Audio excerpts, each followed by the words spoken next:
Khan. Hey, Shalom, Israel. It's wfiEurope. Europe. Brother Capash. God, Brother Malatazak. Khan, Brother Baruch. Khan. So all praise to the Most High. First and foremost, praise to Yahweh Shemi Shai. I'm just going to be going over a topic of Christmas, right? And idolatry, and how Christmas and idolatry is going to have you destroyed in the last days. So we're just gonna go through history, go through the Bible, and just show why we shouldn't be celebrating any of these pagan holidays. If we're an Israelite, whether you're an Israelite, whether you're a Christian, right? Just if you're a believer of the Bible, you shouldn't be celebrating none of these things, right? I'm gonna go to the book of Romans, chapter 15, and verse number 4, right? And it says, for whatsoever things were written aforetime for our learning, that we through patience and comfort of the scriptures might have hope. So what we're reading in this Bible is not just, okay, we're going to twist it and make it into our own thing. We actually got to use this, right, as an example of how we should live our lives. And using the scriptures as an example is abiding what it says, following what it says, right? Following the example of Hamashiach Yahushai, right? Because he wasn't keeping Christmas, right? So we got to do that same thing. Khan, I was going. Khan, I'm going to go to Isaiah 5 and verse 20. And it reads, woe unto them that call evil good and good evil, and put darkness for light and light for darkness, that put bitter for sweet and sweet for bitter. So, there's a big warning to them that, make the things that are bad seem good. Christmas is probably the main thing that a lot of our people especially are doing that, seems good. Christmas seems like a good thing. Family are coming together. Everyone's kind of giving gifts. Everyone's having a good time. Everyone's smiling. Everyone's eating. Everyone's, enjoying themselves. But what we don't actually understand, and what we're going to go through today, is the understanding that thing is actually darkness. And what has happened is been made to seem as light. So that's why so many people are trying to do these things. That's why so many people are, advocating for it, even though it's actually complete darkness. And there's actually a big warning, to those people that do that. And that's what we're going to go through today. Khan, praises. The precept I'm going to bring up to kick off today will be Isaiah 29 verse 13.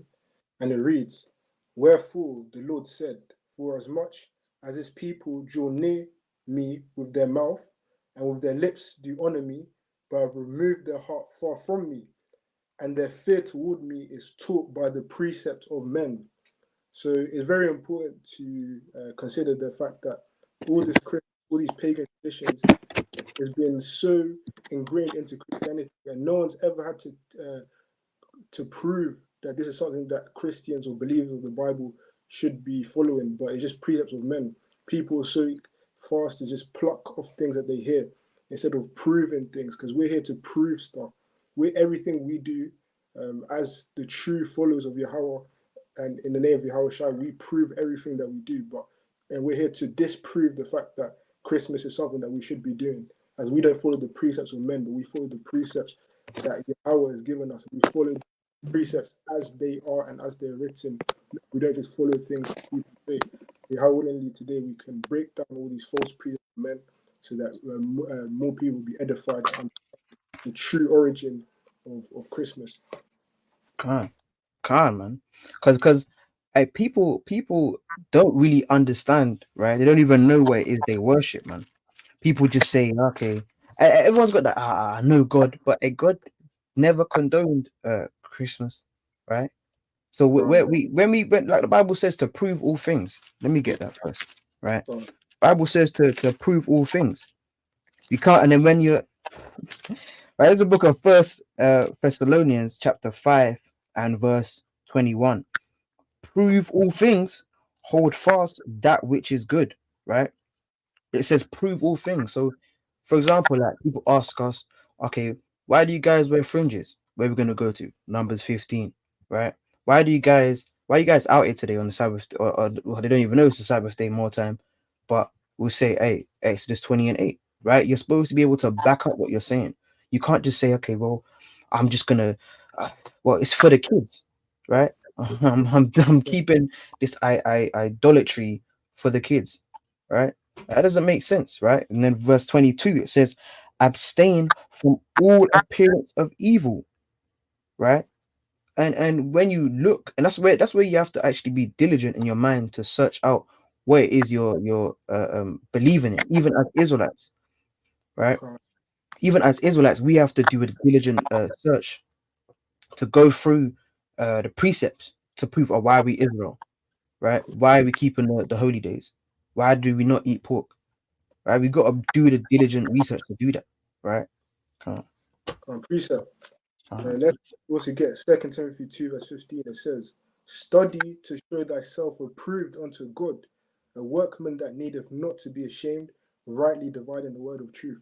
Because we're here, we're studying, we're laboring in the word.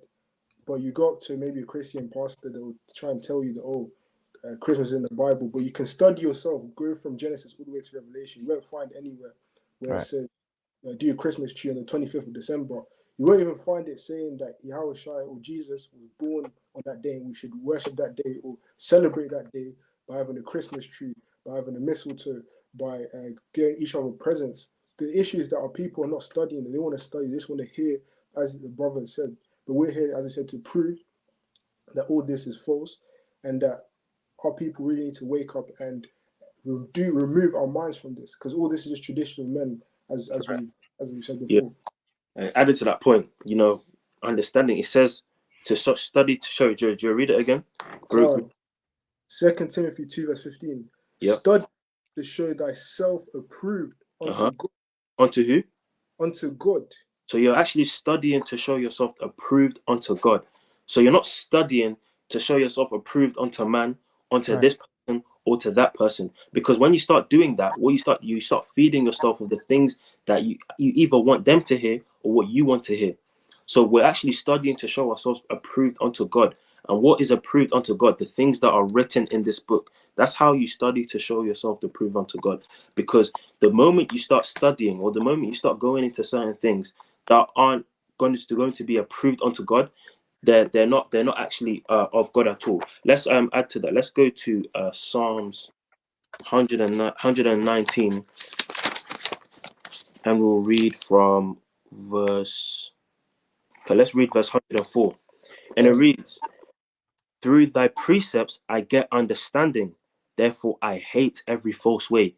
So anything that is not backed, or anything that it doesn't go according to Scripture, is regarded as a false way. So if you're not going according to the laws, if you're not going to the statutes and commandments, if you're not going to any of the words that are written in this book, what you're actually doing is going through a false way. Whether it may seem good, whether it may seem joyful, whether it may seem like as good as Kapash said, it's good for the kids. It's a false way according to the scriptures, man. So we need to understand that anything that is not going according to this word is false. Right. And so like even to add to that, right? I'm gonna pull up the comment, right? I'm gonna pull up the comment. Someone just commented something. I don't know if brothers can see it, right? So so this person, no name is saying boring. Christmas is where families come together. Well, you see, this is what I'm saying. See, like, and I don't know. This could be an Israelite. This could be an Edomite, right? This could be anyone, right? But if you believe in the Most High God, right, He's given us days that we can actually gather together. Sabbath day, the Sabbath day is there to gather together, right? Tabernacles. You spend how many days out in the wilderness, right, with your fellow sisters and your brothers, right? And that's to those that actually believe in the Bible. They're gonna let me get a precept. They ain't gonna go according to I feel like it would be good. That's going according to your own lust, and going according to your own lust. That's why you're gonna be destroyed. That's why the Most High is not gonna deal with you, right? The book of John, chapter 16, and verse 1. It reads, "These things have I spoken unto you, that ye should not be offended." Right? These things mean what? The law, right? What Christ is saying, right? It's not to well, You know, there's a difference. You know how people some people say, "Oh, I want to stop smoking. I'm trying to." Hey, that's the Most High is looking at that. But they're just saying, "Oh, boring. Christmas is where families come together." Hey, well, there's righteous days you have to come together, not Christmas. Christmas was never ordained for that purpose or by the Most High. If you believe in the Bible, where was Christ? Where was Christ saying, "Okay, guys, this is my birthday, right? We're gonna turn up. Give me that. Put that tree in the back. Hey, Peter, pass that and put that." Nah, man. And they can't have John giving out presents, right? And they put the pig in blankets on the table, right? And now they're singing that Mariah Carey song. They Can't, weren't doing that, man. can't. All right, God, brother's great. So like, to add what you're saying, like as Kapash said, just because, as that comment said, there are families are coming together. So just because families are coming together, does that mean it's always a good thing? That's So right. every time a family comes together, is it always in righteousness? Let me get a quick precept. Let's get Leviticus 23 and verse 4. And it reads, "These are the feasts of the Lord, even the holy convocations which ye shall proclaim in their seasons." So we have holy convocation, meaning holy gatherings. Why is it holy? Because it's separate, it's holy, it's just, it's something that is righteous gathering. Just because you're gathering with your family doesn't always mean that you're gathering for the right reasons. Doesn't mean you're gathering according to the name of Yahweh B'Shem Yahweh Shai. So we need to forget that ideology of just because my family is gathering, or just because my family is coming over, is a signification of a good thing, or we're laughing, we're joy. You're not coming together for the name of the Lord. So if that's not the case, then you should forget about it. Right. Because even in winter, we have our feast days that we keep in winter. Let's Right. see, because we all say, okay, let's have a good day, let's come together, let's celebrate all these pagan, but we have our own traditions. Let's see what Yahweh Shai kept in winter as well. John 10, verse 22. Mm-hmm. And it was at Jerusalem, the feast of dedication, and it was winter. So some Christians will be here saying we come together on Christmas. We're so-called Christians, follow Christ. But in winter, Christ was coming together with other Israelites to to celebrate the feast of dedication. That's right. That's the feast days that we've been given. You haven't even kept one Passover in your life, but you want to carry every year, keeping these pagan feasts, What do you think Yahweh is going to do?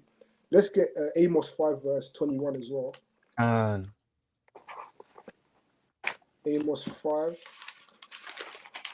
verse 21. And it reads, I despise your feast days. I will not smell in your solemn assemblies.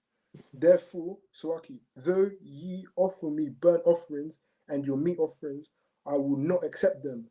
Neither will I regard the peace offerings of your fat beast. Take thou away from me the noise of thy songs, for I will not hear the melody of thy viols. So Yahweh is not listening. Yahweh is not happy with these feast days. He despises these evil feast days that worship other gods, such as Saturnalia. Is a form of idolatry. You're not worshiping Yahweh. You're worshiping someone else. You're worshiping a different god. So it's very important that we know what we're worshiping and what we're doing. We have our own feast days. That's our culture. That's our heritage, right. according to the commandments. And all these other nations go that this Christmas.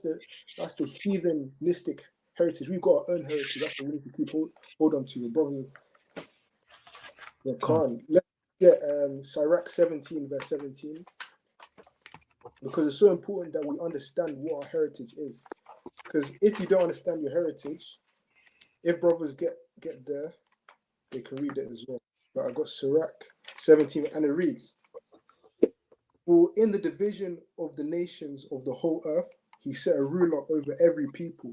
But Israel is the Lord's portion. So us as the Israelites, we're the Lord's portion. So we've got our own heritage, we've got our own laws, we've got our own commandments. And essentially, we've got our own ruler who's given us commandments to keep. So if we ever worship any other god, then we'll fall into idolatry. So let's also get to get more into idolatry and into, I think brothers are also going to get into how Christmas is idolatry as well. But let's get into some laws to do with idolatry as well. Let's get Leviticus 19 verse 4, Brother Cashapp.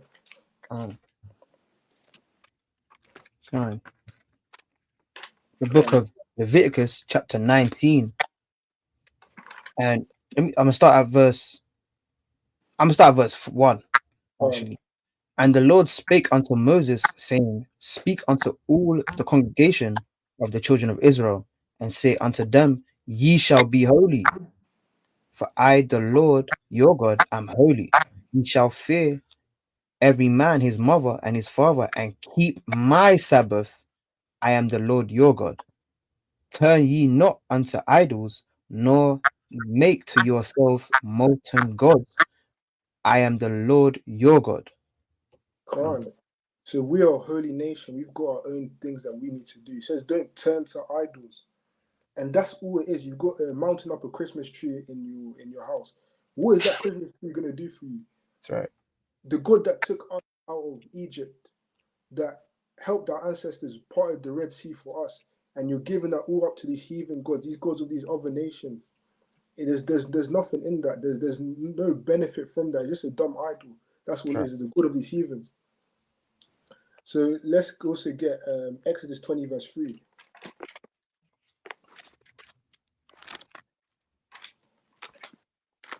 Quran. This is Exodus 20 and verse 3. Thou shalt have no other gods before me. Quran, simple, plain and clear, no other gods. But you want to go and worship Saturnalia. You want to go and worship these heathenistic gods, these heathenistic traditions. So you've already broken one of the first commandments, have no other God. You can't truly serve Yahweh and keep his Sabbaths and not eat pork and keep all these laws if the first law you're breaking. That's the first way to get into really worshiping Yahweh, into really keeping these commandments. Can you read verse 4 as well, Brother Cashapp? Quran, verse 4. Thou shalt not make unto thee any graven image, or any likeness of anything that is in the heaven above, or that is in the earth beneath, or that is in the water under the earth. Can't. You can't make any graven image, whether that's in the heaven above, in the earth beneath, wherever it is. We can't have a so-called physical object that we praise, that we worship. This is something now I'm going to put this in my house. This is idolatry. Let's get the cold cut precept in Jeremiah 10. Let's start with that and we can go into a bit more. Jeremiah 10 verse 1. Because people, it's so ironic how Christians and people that say they believe in the Bible, they will be worshipping, or they will be reading the Bible. They haven't seen, even in the Bible, it talks about Christmas. It talks about these pagan traditions of decking a tree of silver and gold, and that we shouldn't do that. But let's remind everyone of this precept. You got that? Quran, this is Jeremiah 10 and verse 1. Hear ye the word which the Lord speaketh unto you, O house of Israel. Thus saith the Lord, learn not the way of the heathen, and learn not the way of the heathen. Way of the heathens. This is not our ways. We've got, as I said, we've got our own traditions, we've got our own cultures. But carry on, Brother Kashaw. And be not dismayed at the signs of heaven, for the heathen are dismayed at them. For the customs of the people are vain. For one cutteth the tree out of the forest, the work of the hands of the workmen with the axe. They deck it with silver and with gold. With what? They deck it with silver and with gold. And that's the Christmas tree. These heathens, this tradition, it comes from a very ancient Egyptian tradition where they'll cut the tree and they'll deck it with silver and gold. And this was been passed down, and now we're still following the ways of the heathens. And as we've seen time and time again, when Israel have followed the ways of the heathens, it's always led to our demise. It's led to our captivity again and again and again.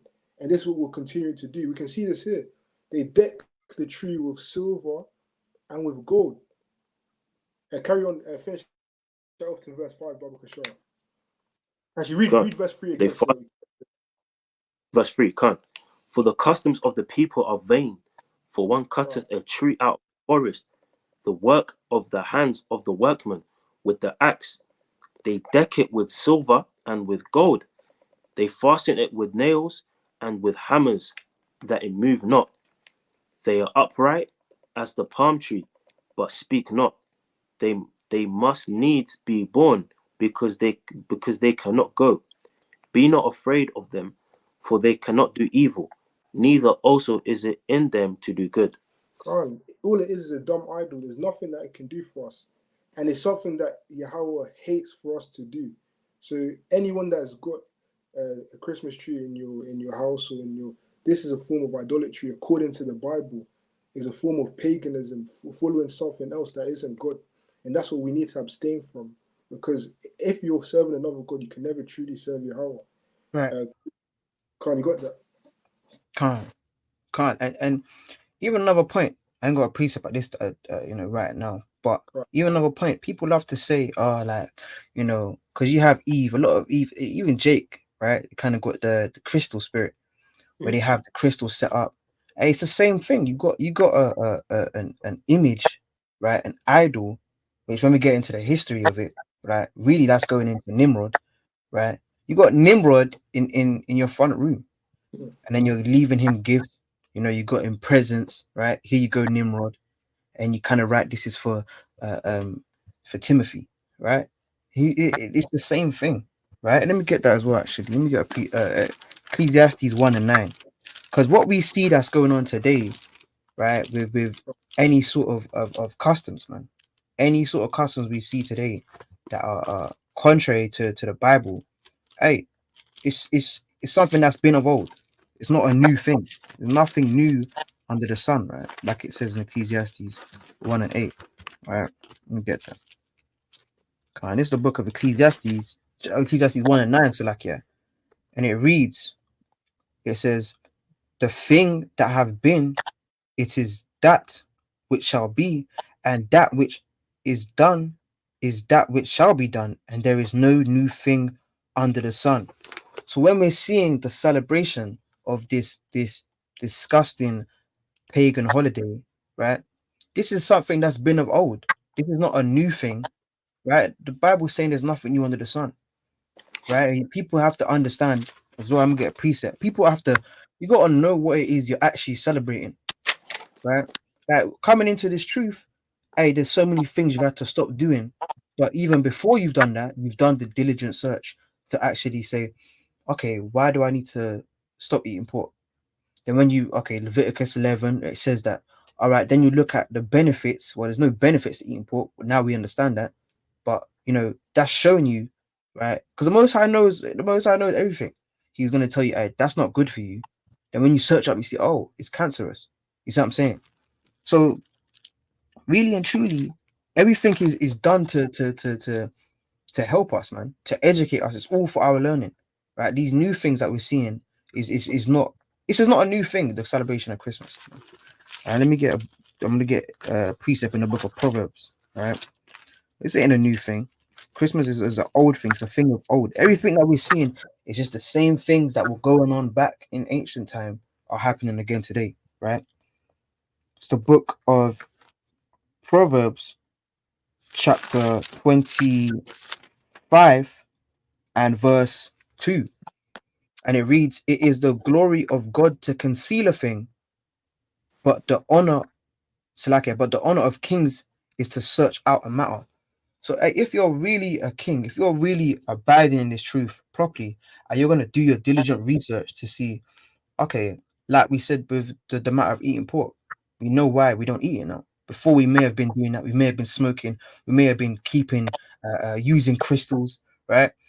You may have been celebrating Christmas. You may have been doing any of that, but you searched out the matter and found out, okay, I actually can't do that, right? I actually cannot celebrate Christmas. I can't be dating outside of my nation. Well, there's no such thing as dating. I can't marry a woman outside of my nation, right? And that's what we've understood. When you're sincere with reading the scriptures, reading the Bible, you will know that hey, there's things I got to let go of. Because if you love God, you'll keep His commandments, man. But can't, I'll pass it. No, definitely. And just piggybacking on what you just said about Ecclesiastes 1:9, but nothing new under the sun. And that's the thing. Like we know these things. It's not like we don't. A lot of us, we know that Christmas is bad. We know that maybe I shouldn't do it, but still, that's the thing about our people, man. And let's get Jeremiah 4, and let's get verse 22, and it reads, "For my people is foolish; they have not known me. They are sottish children; they have none understanding. They are wise to do evil, but to do good they have no knowledge." So Right. they're wise to do evil. So they somehow, Jake has so much wisdom in terms of getting the right tree. They'll make sure that, now this tree from, let's make sure that the tree has to be this tall. Let's, last year we decked it with silk. Let's make sure that we kind of make it, the star at the top, like the last one we got, let's make sure it was a bit what they have so much wisdom in Right. doing evil. When it's God. time to do evil, but when it's time to do righteousness, when it's time to come back to the knowledge of God, when it's time to understand who you are as an Israelite or understand the law, statutes, and commandments, you have no knowledge. They have no knowledge or understanding to do those things because they have so much wisdom and they're so wise to do the evil things. Let me read verse 23 as well. And it reads, "And I beheld the earth, and lo, it was out of form and void, and the heavens, and they had no light." So the evil that they're doing is also described as darkness, because a lot of the time, as I read earlier in Isaiah 5 and verse 20, God said, "Woe be unto him that says," paraphrasing, that does that All good. does good for evil. And that's what a lot of our people are doing, is doing that thing, especially for Christmas.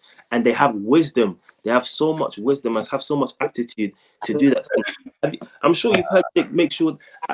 And one thing that has baffled me since I've come into the truth is seeing Jake have Christmas decorations outside the house. I thought it was just Esau, but I saw Jake do, and they will do it well. Sometimes they'll even do it better than Esau. Sometimes they'll make sure that the lights are hung properly. If they've got the snowman with the lights on their roof and this and that. So let's carry on. Let's go to Job 10 and verse 22, because we need to have a deeper understanding of this matter. And it reads, go on.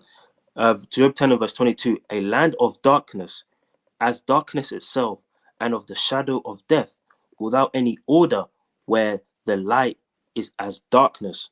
So we're living in a world where light is as darkness. We're living in a world where good is as evil. Just because from face value it looks like it's good, and the only reason why it looks like it's good is because everyone else is doing it.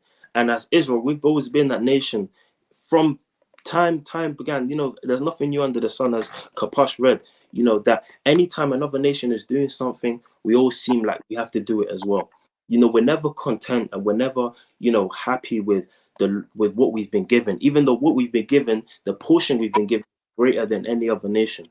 Let's go to, actually, first of all, before I get to this, let me touch on that again. Let's get to Jeremiah 51, because we're so quick to do things of other nations, but not realizing that what we have is much greater than everyone else. Right. Jeremiah 51 and verse 19. "The portion of Jacob is not like them, for he is the former of all things, and Israel is the rod of his inheritance. The Lord of hosts is his name." So the portion we've been given is not like any other nation, but still we'll always have so much drive and have so much passion and so much aptitude to just do what they're doing.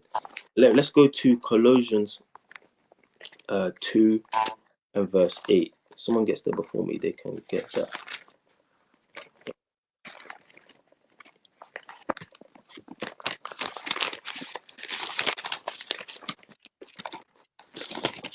God. This is Colossians 2 and verse 8. It reads, "Beware lest any man spoil you through philosophy and vain deceit, after the traditions of men, after the rudiments of the world, and not after Hamashiach."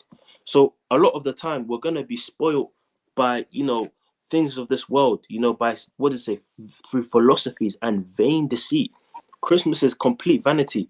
If any Christian can come and prove to me that there is truth in putting a tree up in the corner of your room, putting presents in the bottom of the tree, and show me the true meaning behind that, how in any world that relates to Yahweh Shai, I'm all ears. I'm all ears. If you can prove to me that there's a true meaning or substance behind doing that, then I'm honestly all ears to hear you. But I'll read it again. "Beware lest any man spoil you with philosophy, vain deceit, and after the traditions of men." Christmas is the tradition of man. It's not our tradition. It's not our culture. This is not Right. something that was given to us. It's not our heritage.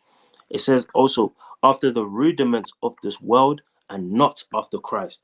So Christmas, in a nutshell, is not after Hamashiach. It's not after Yahushua. And it's Right. a rudiment of this world. Lastly, let me get Psalms 44. One sec. Psalms 44, I think is verse 18.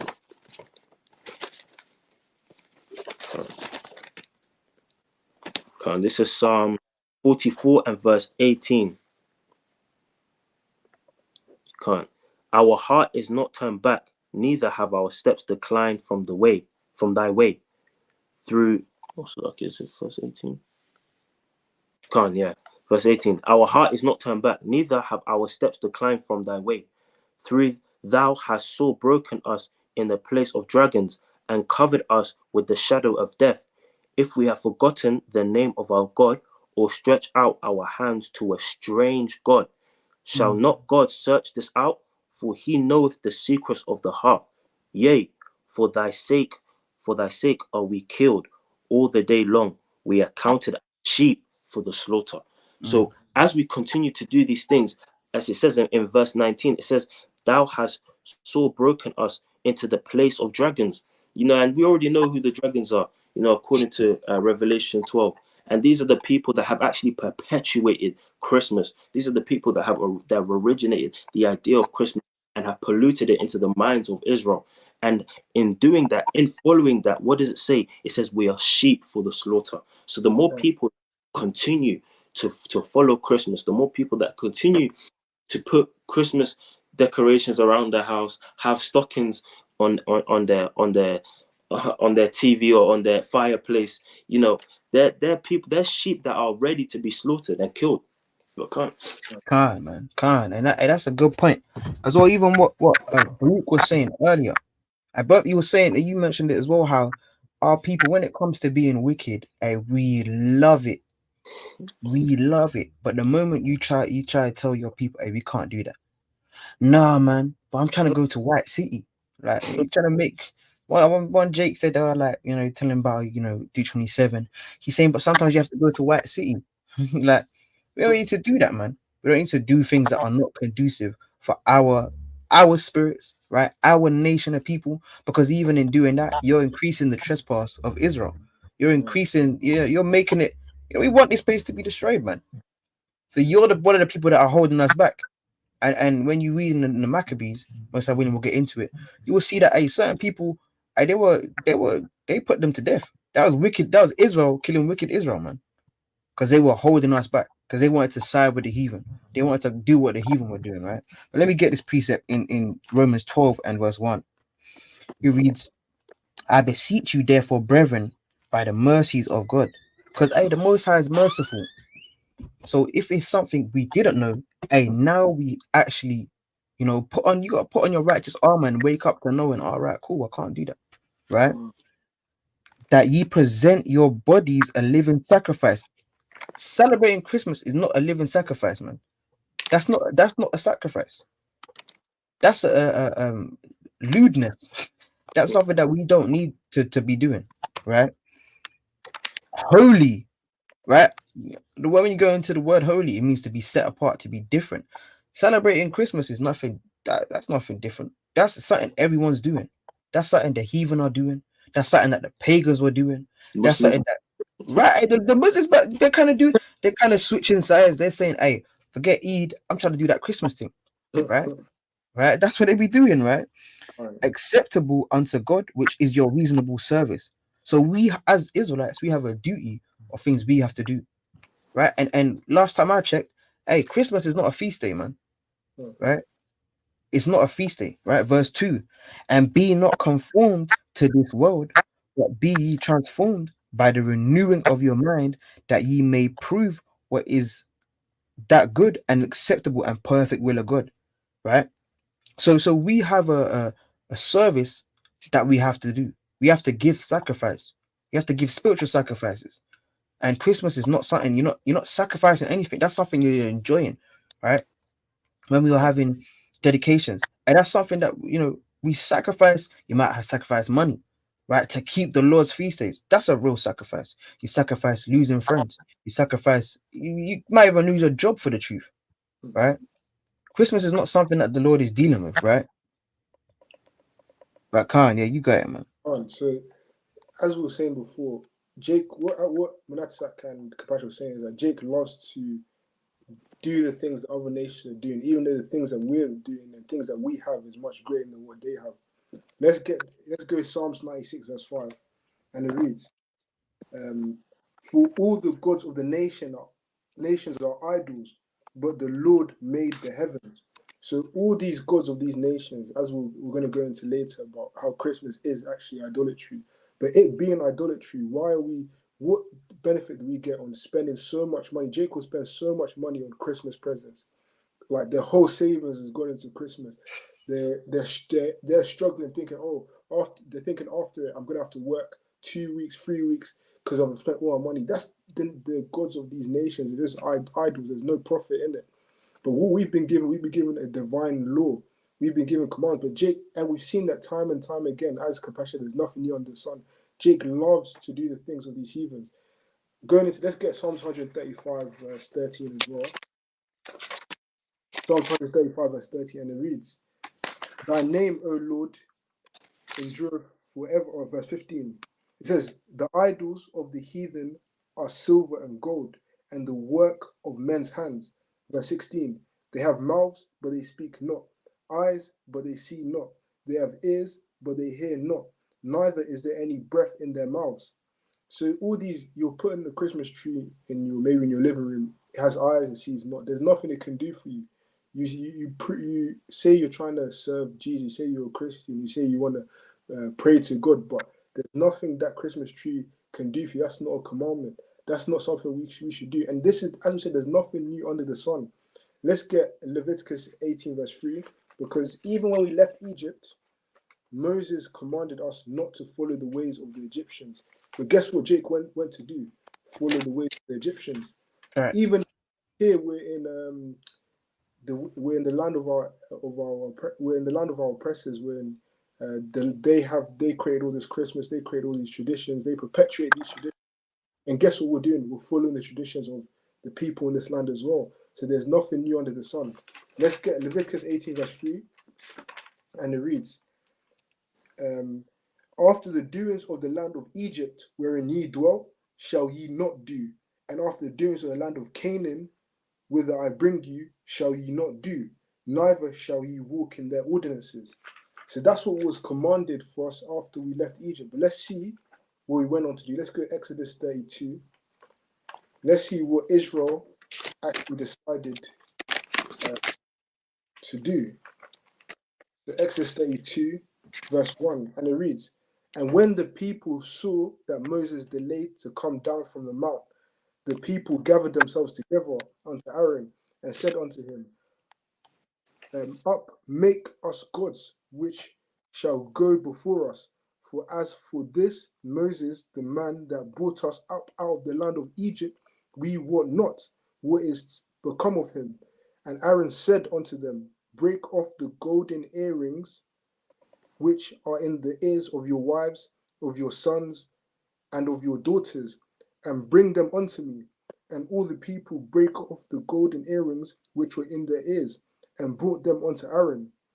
And he received them in their hands, and fashioned it with a graven tool. After he made it a molten calf.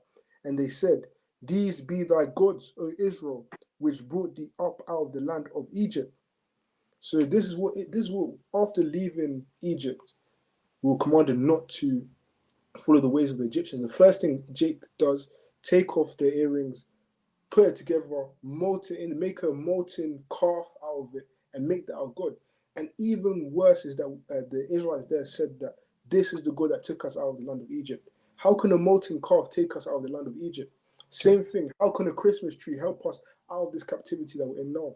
There's no profit in it. Has ears, but it hears not. Has eyes, but it sees not. Has mouth. There's nothing. There's no profit in it. But what it does, it gets our God vexed at us. It gets our God very angry at us, and Right.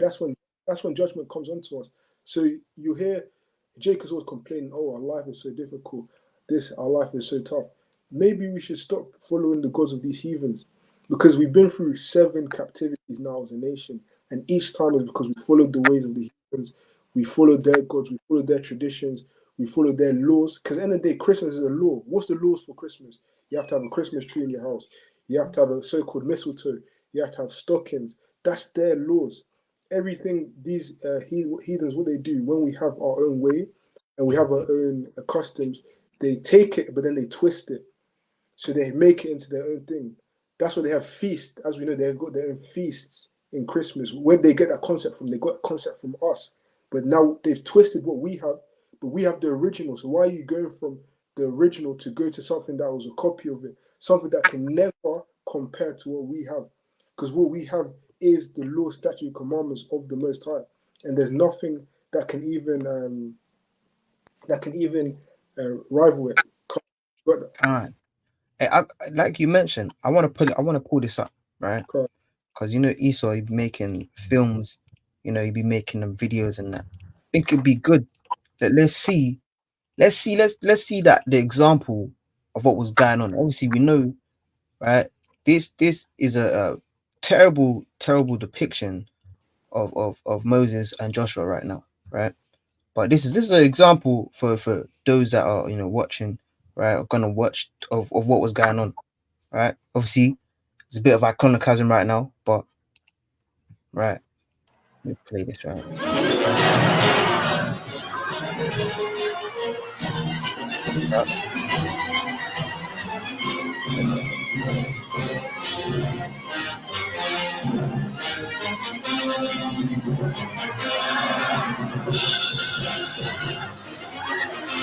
So this is like carnival, right?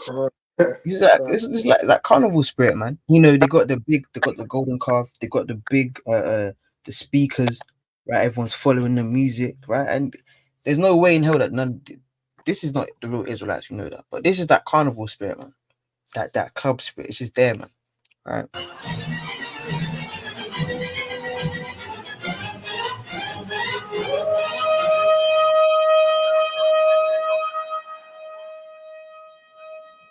Moses! Joshua! Woe unto thee, O Israel! You have sinned a great sin in the sight of God. You are not worthy to receive these 10 commandments.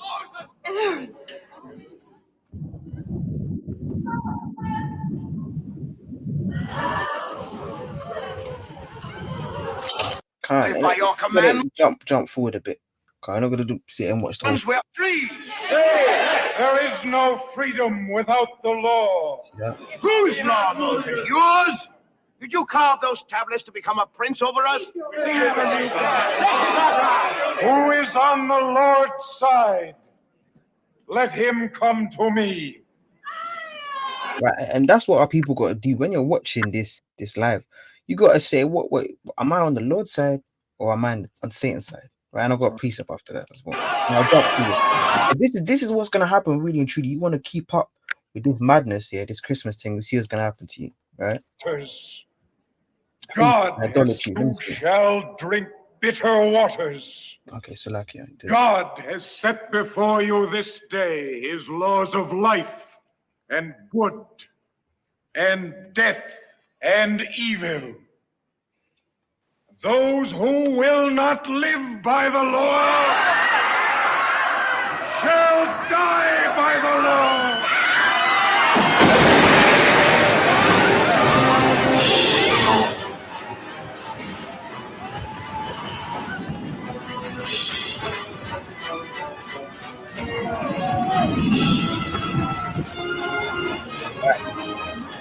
Because really, that's what's gonna be happening, man. In another time, hey, that's what would have happened, man. Man would have tried, we're kind of in the congregation, what I'm saying, the camp, and you got obviously you got some of the mixed multitude might have been there, one of the Edomites or some Egyptian, talking about, hey, let's do this. He kind of raises up something and said, yeah, this is the thing, this is what we're following, and everyone starts worshiping that. Hey, you would have been killed, man. You would have been thrust through, and people got to make that decision with if they're on the Lord's side, right, or on on Satan's side, man. You got to pick, right? It's the book of 1 Corinthians, chapter 10, and I'm gonna start from verse number 20. Start from 20. It's 1 Corinthians 10 and verse 20. But I say that the things which the Gentiles sacrifice, they sacrifice to devils and not to God, right? Because when you go into Christmas, what are you sacrificing to? You ain't sacrificing to the Most High. He didn't tell you, hey, in the book of Exodus 20, it must be like 100 and something in that chapter, because these Christians be making up stuff, right? There's Christmas there. It's not in there, man. Like the brother Baruch said last camp, hey, it's not in there, right? Right? They sacrifice to devils and not to God. I would not that ye should have fellowship with devils, right? When you're having this Christmas thing and you're fellowshipping with devils, man, you're allowing spirits to come into your house. When you're putting up these Christmas trees, when you're putting up stuff you don't even know about, and you're allowing spirits to come into the house, man. And then you're wondering, why is everything going wrong? Well, because you got Nimrod in the room, man. There's Nimrod in the room. Right? Verse 21. You cannot drink the cup of the Lord and the cup of devils. You cannot be partakers of the Lord's table and of the table of devils. Do we provoke the Lord to jealousy? Are we stronger than he? Right? We're not stronger than the Most High. So how are we going to say, well, no, I know God said this, but I want to keep Christmas. I want to have my crystals, and you got your crystals, and you're trying to. Some people, I think they're saying charging the crystals and that. How are you charging crystals? I'm telling you, man. They're saying they're gonna charge the crystals. They start any sort of item, they kind of just pick up this, and then this one is for healing and for removing bad spirits, and then this one is for me to be able to know when there's a demon in the room. Well, really and truly, it's you that's the demon, man. It's you that's the demon, man. Our people don't realize this, man, right? Because that's the only thing really and truly, hey, obviously you might need, under the physician, right? You might have herbs, but this is the thing that's gonna help you, man, right? You're trying to go to the crystals, and now you're walking around with hey, Eve be just freaking off with it, man. They got the crystal thing, and it'll just be, oh, yeah, this is for spirits. It's not like, it represents Issachar or represents Levi. It's a stone. It's one of the 12 stones. It's not that. They just wing it. This is to do with warding away demons. You can't. How's Satan gonna cast out Satan, man? Right? But brother's got it, man. Can't. No, I'm just gonna add to your point. Let's go to Bell and the Dragon, 1 of verse 5. Hey, before you go to that, brother said a very good point, right? See that? Sapaya, right? See that? Sapaya, Slakia. He says, see that the tablets were in Paleo Hebrew. The Lashra Kandash is so-called made up according to apologetics, right? Whereas this film, I don't even know when that came out, right? It's from 1956, I believe. Right? So where the hell did they get that from? I can't. Slakia, you go ahead. Can't. Yes, this is Bell and the Dragon, 1 of verse 5. And it reads, who answered and said, because I may not worship idols made with hands, but the living God, who hath created the heaven and the earth, and has sovereignty over all flesh. So I'm always very perplexed when I see, for example, with that video, when I see people that, God has just taken you out of Egypt. And for a lot of our lives, God has taken us out of certain situations. God has taken us out of tribulation. God has taken the fact that we're still living and breathing today is a manifestation of God's power and his influence on our lives. So in knowing that people still turn, or Israel still turns to serve other gods, in knowing that Israel still put up a Christmas tree in the corner of their room, Israel will still put stockings or by the fireplace, knowing that God has done so much, and also knowing that, as it says, that he has sovereignty over all flesh.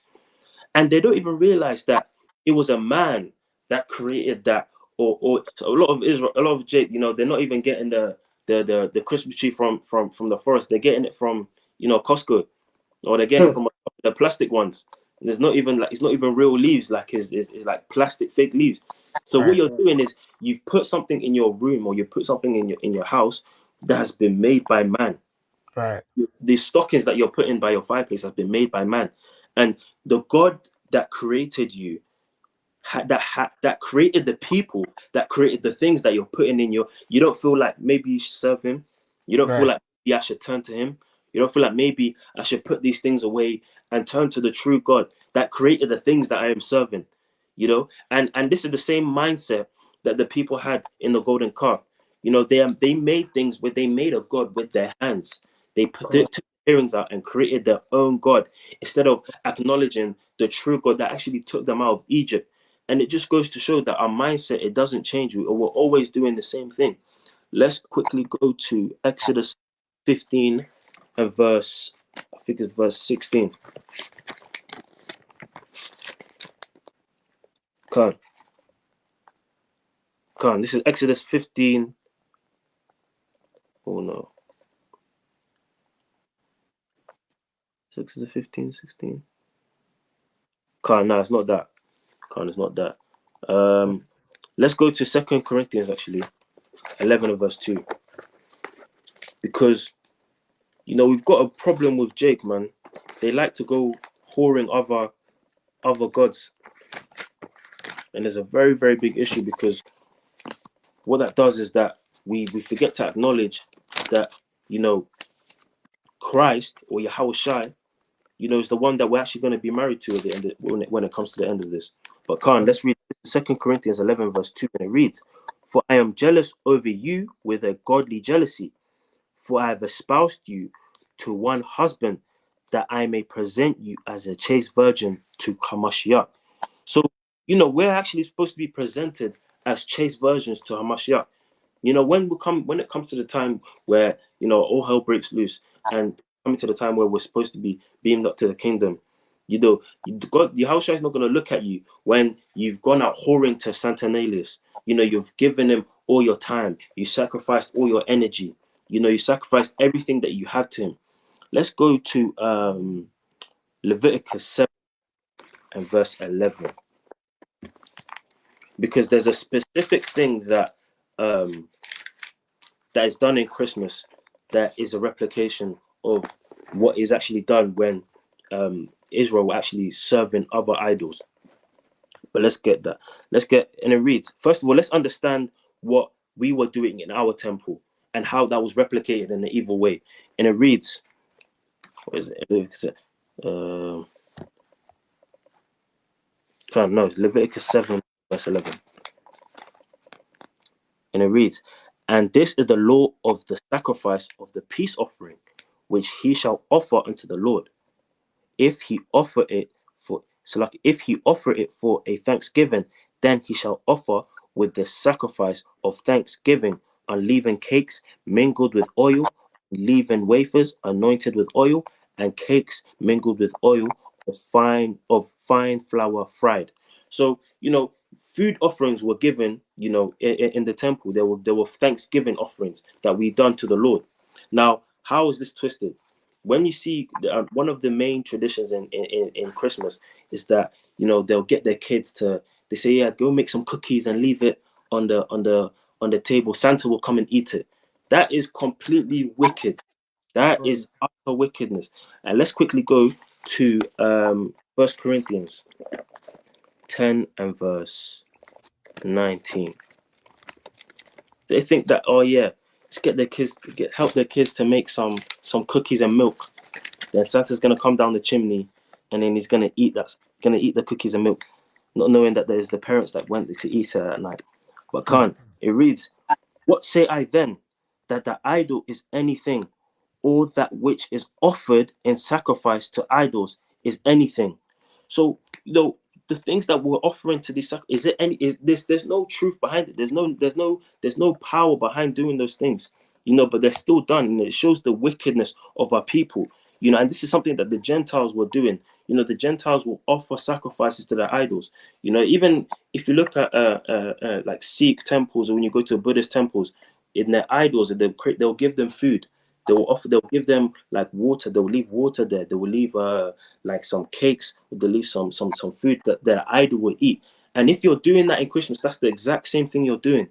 But instead, what are you doing? You're even letting your kids do it. Okay, let's go quickly to First Maccabees 1 and verse 11. Because what we have is we have wicked men of people that are making us do these certain things. And it reads, in those days went there out of Israel wicked men who persuaded many, saying, let us go and make a covenant with the heathen that they are round about us. For since we departed from them, we have had much sorrow. So what we're having is our people is our people that are pushing these things out the most, and they do it in such a way that they will use, like stars or Jake stars, like these guys like LeBron. They'll use someone like Raheem Sterling to get these people that our people, we look up to them so much, and they perpetuate Christmas. And what that does, it makes it seem like it's okay. And what they're doing is doing an extremely wicked thing, because as they're making us think it's okay, more of our people are going to go into it, and that's how we destroy our people. Even as you said in 1 Corinthians 10 verse 19, let's go down to verse 14 as well, and it reads, wherefore, my beloved, flee from idolatry. That's what Paul tried to advise us to do. Flee from all forms of idolatry. Christmas is a form of idolatry. Why? Because you're not serving Yahweh. As you said, as Menatazak wonderfully break down, they have their own sacrifice they're given to these false gods. What is Santa Claus? How can you, as a believer in the Bible, truly believe in a so-called Santa Claus? It doesn't make sense.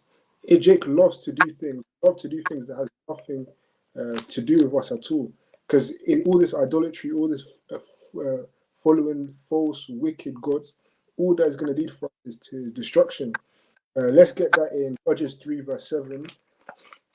Because as brother said many times, there's nothing new under the sun. Jake will always be Jake. And one thing we've seen is that we love to follow these heathens, and it always leads to our demise. And let's get Judges 3 verse 7, and it reads, and the children of Israel did evil in the sight of the Lord, and forgot the Lord their God, and served Baalim and the groves. Therefore, the anger of the Lord was hot against Israel, and he sold them into the hand of Cushan-Rishathaim, king of Mesopotamia. And the children of Israel served Cushan-Rishathaim 8 years. So Israel served Baalim, this false idol of the Hamites, and the groves. Groves are like wooden idols that they serve. And there's nothing new compared to this. Only thing is a transfer, is a new way of doing it. It's like a new prototype of what we were doing before. So that's what we're continuing to do. And if we continue to do it, God's anger will continue to burn towards us. Let's get Jeremiah 11 verse 12 as well. Jeremiah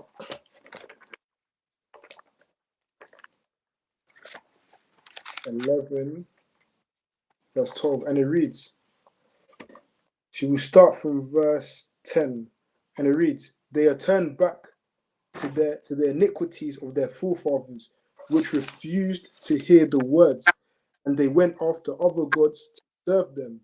And the house of Israel and the house of Judah have broken my covenant, which I made with their fathers. Therefore, thus saith the Lord, behold, I will bring evil upon them, which they shall not be able to escape, and that though they shall cry unto me, I will not hearken unto them. Then shall the cities of Judah and inhabitants of Jerusalem go and cry unto the gods whom they offer incense, but they shall not save them at all in the time of their trouble. So at that time when destruction does come, because destruction is going to come to Babylon, is going to come to this kingdom that's in rulership now. This is prophesied in the Bible. During that time, you'd have to cry unto Saturnalia. You're going to have to cry unto Nimrod. You're going to have to cry unto these gods that you were worshipping. And let's see what their response will be. Let's see if they'll save you out of the destruction that's to come. You'll be calling over. That's all that Caesar Borgia spirit. You'll be calling on Caesar Borgia, praying to him, and let's see what will happen. Because that destruction is what is prophesied if unto us when we serve these gods. because God's anger is hot against us when we do these things. Let's also get Hosea 13 verse 4.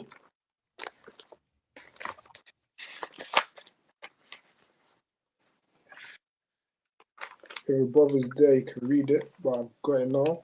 Hosea 13 verse 4, it says, "Yet I am the Lord thy God from the land of Egypt, and thou shalt make no God, it's like thou shalt know no God but me, for there's no Savior beside me." There's no Savior beside our God.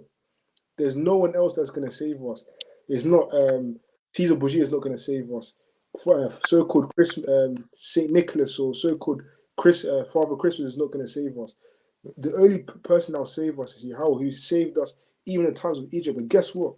Even when he saved us, as we said before, it was always Israel that is so we have lack of gratitude towards our God. Because if we were so grateful for what he had done for us, after over 400 years in slavery in Egypt, then we would have never have made that golden calf. We're like, sometimes Jake moves like spoiled children because we've got such a powerful God, we've got such an amazing God. It's like we have too much lack of gratitude within us. We need to be grateful. We need to show you how our gratitude. That's the only way we're going to be saved from this captivity. Let's also get Psalm 16 verse 4.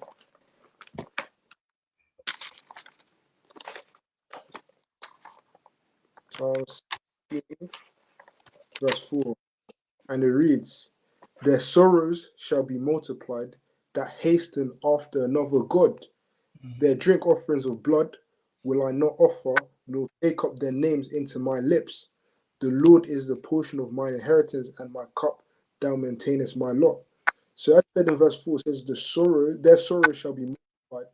Those people that hasten after another God, their sorrows shall be multiplied. So if you're hasting, and deep the word, it says hasten. What good are you hasting after? You're adding so much energy, so much time. During Christmas time, people are willing to sacrifice a lot. A lot of people that don't have much are willing to sacrifice. They're hasting after that God. But us that are in the truth, we're hasting after Yahweh by Shem Mashiach Yahshua. Therefore, we'll never allow ourselves to fall into the idolatry called Christmas. We'll never allow ourselves to put up a Christmas tree in our house or to follow after these other gods, because we hasten after Yahweh. But too many of our people hasten after these false gods that have no profit whatsoever. Let's also get 1 Corinthians verse 9 as well. 1 Corinthians. If your brother's got it, you can read it as well. 1 Corinthians 6 verse 9. Can't you read? It's the book of 1 Corinthians chapter 6 and verse 9. And it reads, "Know ye not that the unrighteous shall not inherit the kingdom of God? Be not deceived, neither fornicators, nor idolaters, nor adulterers, nor idolaters." No idolaters. Idolaters will not inherit the kingdom of God. So you're doing all night church service on Christmas. You're praying, you're dancing your heart out, that you're sweating. Christmas service. Wake up early for the Christmas service. That's idolatry. You're not going to get into the kingdom of heaven because of that.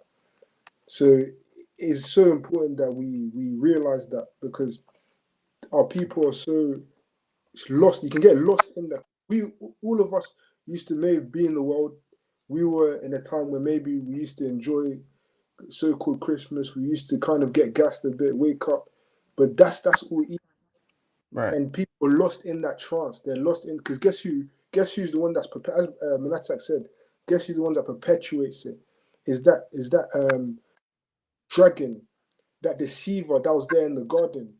Let's get Revelation 12 verse 9, as he said before, because they make, as Manatak said, they make evil seem good and good seem evil.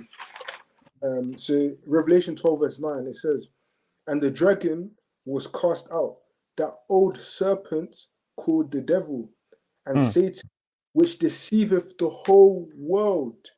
Right. Deceiveth the whole world. He was cast out into the earth, and his angels were cast out with him. The whole world's been deceived. So now Christmas It's such a great feeling. People getting warm, fuzzy feelings in their belly. They're getting so gassed. It's because the whole world has been deceived. And us that are here, you go to your place of work, go to your school and say, "Oh, Christmas is bad." See the type of reaction you'll get. It won't be a good reaction. You become public enemy number one in your workplace, in your school, wherever you go. It's because that subtle spirit within that subtle deceiving spirit, that serpent has deceived the whole world and has made it seem like, oh, it's calm, we should leave God's commandments. God's commandment doesn't mean much because this is what we should be doing. And the worst thing, they've embedded it into this belief, so-called belief of Christianity. Because people say, oh, I'm a Christian, I believe in God, but that wood that you serve, that Caesar Borgia, that's an idol itself. And within that idol, one of its commandments is that you celebrate Christmas. That's the commandment. Can't? What's that? That's the feast day. Exactly, that's their feast day. Can't. Let's get Deuteronomy 28 verse 64 because that's one of the verses as well. Deuteronomy 28 verse 64, and it reads, "And the Lord shall scatter thee among all people from one end of the earth even unto the other, and there thou shalt serve other gods, which neither thou nor thy father have known, even wood and stone." So we all know that wood is talking about Christianity because that wooden cross that is used to represent Christianity. And one, as Natek said, one of their commandments is that you worship that feast day, you follow that pagan tradition feast day, which is Christianity. Because that is what they believe, that is part of their traditions. And also there's a link, if you can get the first link that I sent about how Christianity, these pagan traditions have been embedded into Christianity. So it is like people have been deceived in a way, thinking that, oh, I'm worshipping Jesus, I'm worshipping Jesus. But it's like, just like how they changed the Sabbath day from Saturday to Sunday, just like how they were able to convince everyone that we shouldn't follow the feast days, it's just like how they've been able to embed these pagan traditions into Christianity. So it's very important that we are able to decipher between what is the Bible and what is traditions of men and false traditions of men. So You want to read it? you can read it, yeah. Right. Celebrating Christmas on December 25th began as early as the 2nd century CE. History shows. All right, you see that? And they got the little madness in the back. It says most people, including Christians, believe the origin of Christmas is the pagan feast to worship the solar god Sol Invictus, Saturn's god Saturnalia, or the Persian solar god adopted by the Romans Mithras. Right? Academically, this view is known as historical religion's theory. The theory suggests the Catholic Church in Rome, Italy, began celebrating Christmas on December 25th in 336 CE to replace the pagan celebrations. However, several ancient manuscripts and theory reveal that the original celebration of Christmas began even earlier than 336 CE. Quran. So we can see. So okay, this is such an amazing feast, so-called amazing feast day. It only began 336 CE. So you're worshipping something that is so new, something that has nothing to do with Moses. Moses would have never kept this if it's done 336 CE. Yahushua would never have kept this. This is all just traditions that has been embedded in so-called Christianity, and it's there, plain and simple. We haven't had to go into some archive, into some place. This is internet. Christians can come in and read this themselves and understand. Can't you go ahead? Can't. And even on that point, right? Let's just put it and say, okay, maybe Christmas is good. Listen, if this person was to come, any of these people were to come down my chimney, right? Right. Like this, and you're not leaving, man. You're not leaving. And eat, look at Esau coming down my chimney, right? Like this. Just the Santa Claus, right? This is not happening, man. This is, and I'm saying, and you know what? This is there's a spirit, man. But there's not a lot of chimneys in London anyway, really and truly. They just build the flats, yeah. But when you go into it, there's a spirit behind this, man. It's kind of Stockholm syndrome, man. If you're comfortable for this guy to come down your chimney, hey, man, you're not gonna make it. And then you leave out kind of, yeah, here's I left him. It's a alternative milk as well. I left him out oat milk, right? Soya milk, because Santa, he might be lactose intolerant. And we're not dealing with that, man. Right? The Lord's not dealing with that, man. But let's get back into it, because you said Manata's brought out a good point about the food, right? He said something about the food, that there's foods on the feast days we actually can't eat, like the unleavened bread, right? For example, or the Passover, right? We have foods that we're allowed to eat as per Leviticus 11, right? So I'm gonna pull up some history now, right? We're gonna pull up some history and actually show how there's things that are not it's the custom, like the brother was saying, the custom, the origin of it is nothing to do with the scriptures. Because if the Bible says Leviticus 11:7, we don't eat this, we're not even supposed to touch the swine, right? Why the hell would we now be at Aunt Becky's Christmas party? Everyone's come round and you got your Lynx Africa. That's what they gave, because that basic present, the Lynx Africa, right? They slap in your I got this 2 years ago as well. It's the same present, right? But cool, let's get into it, right? And this is a book I recommend people to read, right? This book is called The Two Babylons, right? It's called The Two Babylons. It's by let me share this. Let me share the front page of it as well, right? Anyone want to purchase that? It's called The Two Babylons, right? Very, very good book. It's going into literally, it's by Alexander Hyssop. It's going into, as you can see, even in the Egyptians, the paganism, right, where a lot of Catholic worship comes in, right? The stuff that they be doing, but they're not going to explain, they're not going to tell you, right? That's why you got to be diligent. That's why you got to be a king or a daughter of Zion that's actually going to search out, okay, what's the meaning of it, right? Let me see if it'll pull up. See that? Let me see if it'll pull up. It won't pull up, man. Let me see that. Right. So this is what it says. Right, and that was a meme actually, where it's should put that up and people start talking about Christmas. Start the cap. So I told them, man, start the cap. We ain't celebrating Christmas around here, man. But right, cool. So it says this, right? It says on Christmas Day. So this is from the Two Babylons, right? The title was up there. It says on Christmas Day, the continental Saxons offered a boar in sacrifice to the sun to propitiate her for the loss of her beloved Adonis, right? So on Christmas Day, and you see that today, they'll kind of they slap down the pig in blanket. They sometimes they might even have that big, they got the big platter, right? They slap the platter there. There's a pig, it's got the tomato, what's it? An apple, the apple spirit, man. Right? It says this, it says the reader will remember the sun goddess, right? Mallet says they offered the largest hog they could find to get Frigga, i.e., the mother of Balder, the lamented one. And then it says in Egypt, swine were offered once a year at the feast of the moon to the moon and Bacchus or Osiris, and to them only was it lawful to make such an offering. So even when you go into it, Bacchus is going back to Bacchanal or Bacchanalia, which is going back to where carnival comes from, right? Another custom which people think that that's to do with us, when it's not. It's to do with the damn Romans, to do with Esau, right?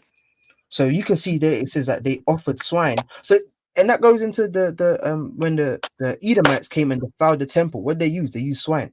When you're eating at that Christmas dinner, you're defiling your temple, because the temple's being destroyed. So you are the temple. You're defiling your temple by eating that swine, right? It says this in Rome, a similar observance had evidently existed, for a boar formed the great article at the feast of Saturn. As appears from the following words of Marshall, the boar will make you a good Saturnalia. Hence, the boar's head is still standing. It's like the boar's head is a still standing dish in England at the Christmas dinner, right? When the reason of it is long since forgotten. because people don't even know why is it we got to bring a big pig on the table on the platter with the damn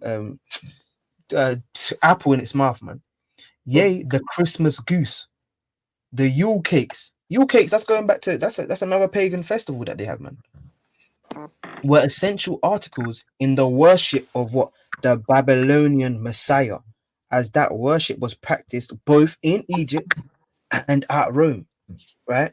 And once you understand you're an Israelite, you're not going to be saying, well, hey, now I got another point as well, actually, on that. You're not going to be saying, oh, well, tell that brother, bring that pork in. You're not dealing with that. This is what people be doing, and they be bringing. This just makes me sick. Makes me sick, right? Bull's head. We're not dealing with that. And look at it's all Esau. It's all Esau here, fam. You don't even see Jake, but you'll see Jake though. Hey, where's the pork at? That brother. That's he's an Israelite, and they had, yeah, man. I'm sure people have seen the video where, you know what I'm talking about, the video where the brother is eating the pork, right? And they're saying, and they got the menorah there, and they're saying, Shalom Israel, and this is to do with Yahushua Day. Madness. And then they got this on the table. The Lord is not dealing with that, man. The Lord is not dealing with that, and we have to come out of that, man. Right? This is the book of. Let me go to start. It's Matthew 15:1, right? Then came to Yahushua scribes and Pharisees, which were of Jerusalem, saying, "Why do thy disciples transgress the traditions of the elders? For they wash not their hands when they eat bread." So obviously you had obviously the Pharisees and the scribes. They were trying to find a way to catch out Yahushua, right? You know what I'm saying, right? Then it says verse 3, but he answered and said unto them, why do ye also transgress the commandment of God by your tradition? Because that's what our Christians are doing today. That's what our simple blacks are doing, man. So-called blacks, the Negroes, Hispanics, Native Americans, that's what they're doing. They're literally transgressing God's commandment to make their own, right? And the Bible says don't add or take away. Now you're trying to add in Christmas and say, well, look, it's there. Like I said, I had a conversation. I was telling the brother before we started the live. This simple Jake, right? And you know how, in London here, right? You have Israel is zealous for the Most High. They're zealous, but it's not according to knowledge. He's trying to pull up. I'm saying, where's Christmas in the Bible? He said, Luke 2, right? I'm going to pull up the verse that he said, right? But this is what I believe he pulled up. He went to Luke 2, right? Kind of went down. He said, he said Luke 2 and verse 8, I'll start from. He said, and there were in the same country shepherds abiding in the field. And this is cutting himself, man, because shepherds are not abiding in the field in the time of winter, right? They're not abiding in the field during winter. Who's in? No, bruv, it's winter right now. We're not outside. So that shows you the lack of integrity that Christians, right, actually have to study and say, where the hell does Christmas actually come from, right? Reading on, and it says, keeping watch over the flock by night. It's freezing right now. It's freezing right now. So the shepherds were out there in the freezing cold. What? Nah, man. Christ wasn't born on the 25th of December, right? And it reads, and lo, the angel of the Lord came upon them, and the glory of the Lord shone round about them, and they were sore afraid. And the angel said unto them, fear not, for behold, I bring you good tidings of great joy, which shall be to all people. He tried to use this to justify his celebrating of Christmas. That is just madness, right? And let me get one more precept, and I'll pass it, right? It's the book of Exodus, right? Chapter 30. And I'll just read verse 9. And the Lord said unto Moses, I have seen this people, and behold, it is a stiff-necked people, right? Because Jake, his neck's like that. When it comes to following what the Bible says, he's not looking at you. He's doing that. He's looking at Eve over there. He's not hearing what the scripture's saying. He's turning his head. Fam, if you're sincere, and that's what I realized, man. So even with me, you got certain. I had one of the family members telling me, I seen a video on WhatsApp. I said, what, Christmas tree? I said, what, you celebrating Christmas? Try remixing and say, oh, it's Purim. I said, what? I said, what? Hey, Purim, hey, just kind of trying to confirm. I said, hey, Purim wouldn't be around this time. If anything, it would be around. It was December. This would be around dedication, like the brother pulled in John 10 and 22. So this is just a remix, right? We can't add to the word or take away. We can't remix and say, well, we're making Yahushua Day. We're making dedication. For dedication is not now. Dedications is whenever I'm going to make it. We can't be selective with what we're doing. You're going to be a stiff-necked person, right? In this time, right? In the last days, you can see what's going on, and you're going to be destroyed, man. Right? It's plain upon. If you don't sincerely repent, you're going to be destroyed, man. But can't, brothers, go ahead. Can you go to that link I sent about the 6 Christmas traditions? Yeah. Because let's actually understand these traditions and go to because we know Christmas, we understand, putting up the tree, but let's actually understand the roots behind these specific traditions so we can gain a good understanding of it. Right. Because they all lead back to just demonic, paganism, disgusting, evil. See that? Can't. Let me pull that, right? All the things that we think that are light-hearted, it's fun for the kids, they're all evil. But let's go down. Can you start from the first one, the gift giving and Saturnalia? Right, so this website here is called these 6 traditions, Christmas traditions, are actually pagan customs. Psst. Right, it says it's like there's countless of websites, there's countless of sources. It's not, we didn't have to go like to some dark place. We didn't have to, this isn't from the dark. It's not. We didn't have to ask a guy, yo, send me the link for. It is very, very much public knowledge, but still, right. Our people are quick to look, as Kapash said, just be stiff-necked and look the other way. God, this is number 1, gift giving and Saturnalia. Not only is December a time to celebrate winter solstice, but between the 17th and 24th of the month, the Romans also celebrated Saturnalia. This was a pagan holiday in honor of the agriculture god Saturnalia. Romans would spend the week of Saturnalia much like how we spend Christmas holidays today, feasting, drinking, giving gifts, and being joyful. So, as I said, just because there someone commented, with family we stop being boring with family. Yeah, they're giving gifts, they're being joyful, but look what they're doing it in the name of. They're doing it in the name of their god Saturnalia. So is that still a good thing? Is that still not being boring? Is that still something that we should be doing?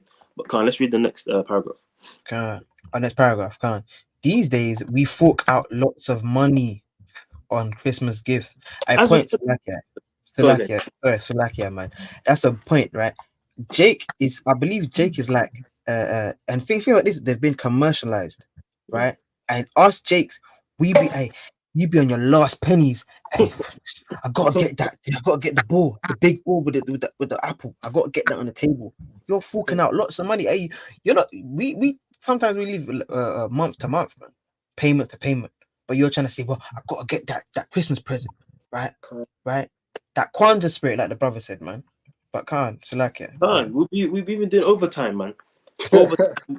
We're doing overtime. We're telling, it's Christmas time now, boss. The kids, I need to. Can you give me some hours? I need some hours, like, boss. you're telling your boss, let me get some overtime because you want to spend money for Christmas for Saturnalia, which is crazy. It's absolutely crazy, man. But let's keep reading. It reads, we fork out lots of money on Christmas gifts, but back then the Romans exchanged small gifts for the sake of good luck. The idea was to give a gift in the hope of bringing in a bountiful harvest the next year. Rather than have huge lists of gifts to give, the Romans also shared only one gift with one other person. Somewhere along the line, giving gifts for luck and prosperity became a multi-million-dollar business. Isn't that funny? Look at that. They'll be giving gifts of luck and prosperity, as if those gifts that they are given to someone will bring them some sort of fortune. But let's go to the next one. Santa's image and Christmas stockings. See that? Can't. And it reads, on the current modern day image, so like our current modern day image of Santa Claus clad in red fur with a big white beard was largely developed by Coca-Cola in the 1930s. And this, if after reading this you still believe it, then you need to really check yourself. It says in 1930, the image of Santa Claus was developed by Coca-Cola. So the same drink that you're drinking, that Coca-Cola you're drinking every Saturday with the lads, that is the same. That is the same thing or the same company that developed the image of the person you're worshiping. Right. Let's keep reading. Hey, someone said in the chat, someone said, man, see a turkey going for £91. 91, and they're saying, yeah, I know you. Let me do my. That's what some guys. That's 2 shifts. Some people, that's 2 shifts at warehouse. That's not 1 shift. Some people, that's 2 shifts at warehouse, and these jobs, they're not doing an easy job. They're not doing an easy job because they're Jake. They were putting them on the hard one, but he's saying, yeah, I need that turkey on Christmas Day. I want that big turkey that I saw in Costco. Precept. Go ahead. Hebrews 10 verse 26. For if we sin willfully, after that we have received the knowledge of truth, there remaineth no more sacrifice for sins. Just as you said, it's so plain and clear and simple that all this stuff is off, as you've read here. And not just the fact that it's off, that spending so much money on something, this doesn't make sense. So now everyone has that knowledge, everyone understands it's wrong. So there's no more sacrifice for your sins at all. It says, but the idea of an old man giving gifts to children, that's just off. Dates much earlier than that, back to the time of the pagans. Father Christmas. Father Christmas, otherwise known as Saint Nicholas, was a patron saint of children, the poor, and prostitutes. Living around the 4th century AD, Saint Nicholas was a generous bishop who was known for giving gifts to the poor, sporting a big beard and a long cloak, much like the Santa we know and love. But even before Saint Nicholas, there was another bearded old man called Odin, that freak spirit, right? This deity was worshipped by early Germanic pagan tribes, traditionally portrayed as an old man with a long white beard, with an eight-legged horse, see that, called Sleipnir, who he would ride through the skies just like Santa's reindeers. So if that doesn't sound like Santa to you, was Christmas or Santa, I don't know. It literally said that he was with an 8-legged horse. It will translate to the reindeers.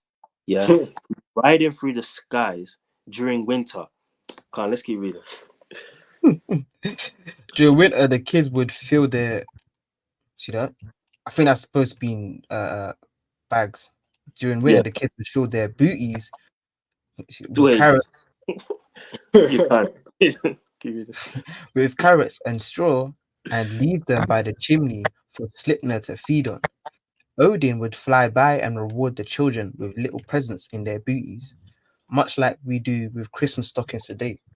The Santa Claus we all imagine in our heads is a mishmash of the generous Saint Nicholas, the god Odin, and Sleipnir and Coca-Cola's iconic red-dressed character.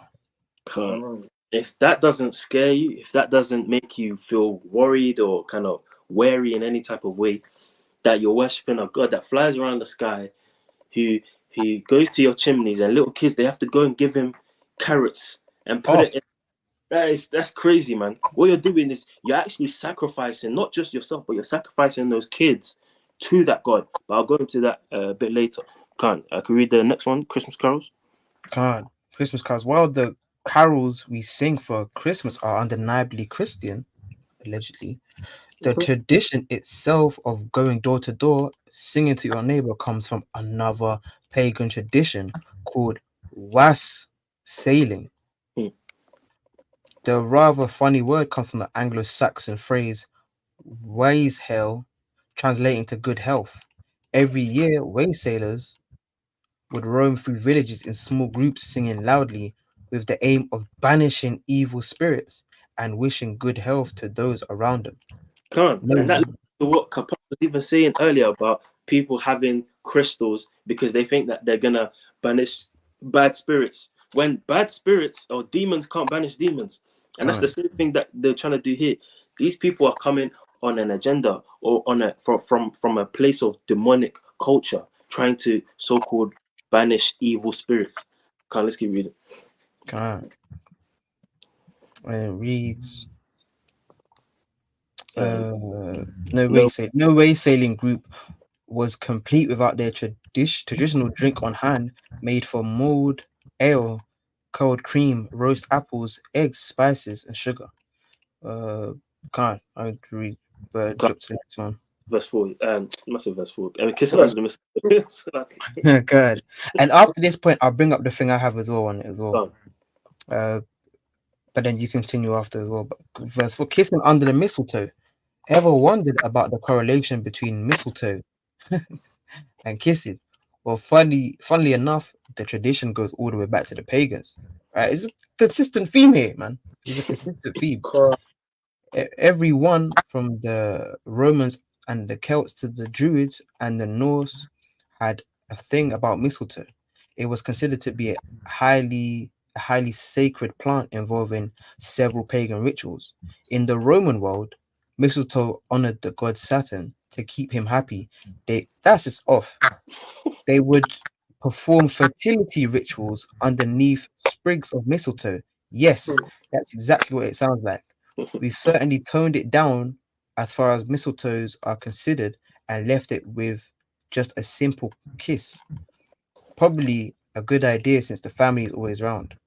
It says, in the world of Druids, mistletoes symbolized peace and joy. In times of war, if enemies were to meet underneath woodland mistletoe, then they would drop their weapons and form a truce until the next day. In a way, kissing is a form of truce. That is completely wicked.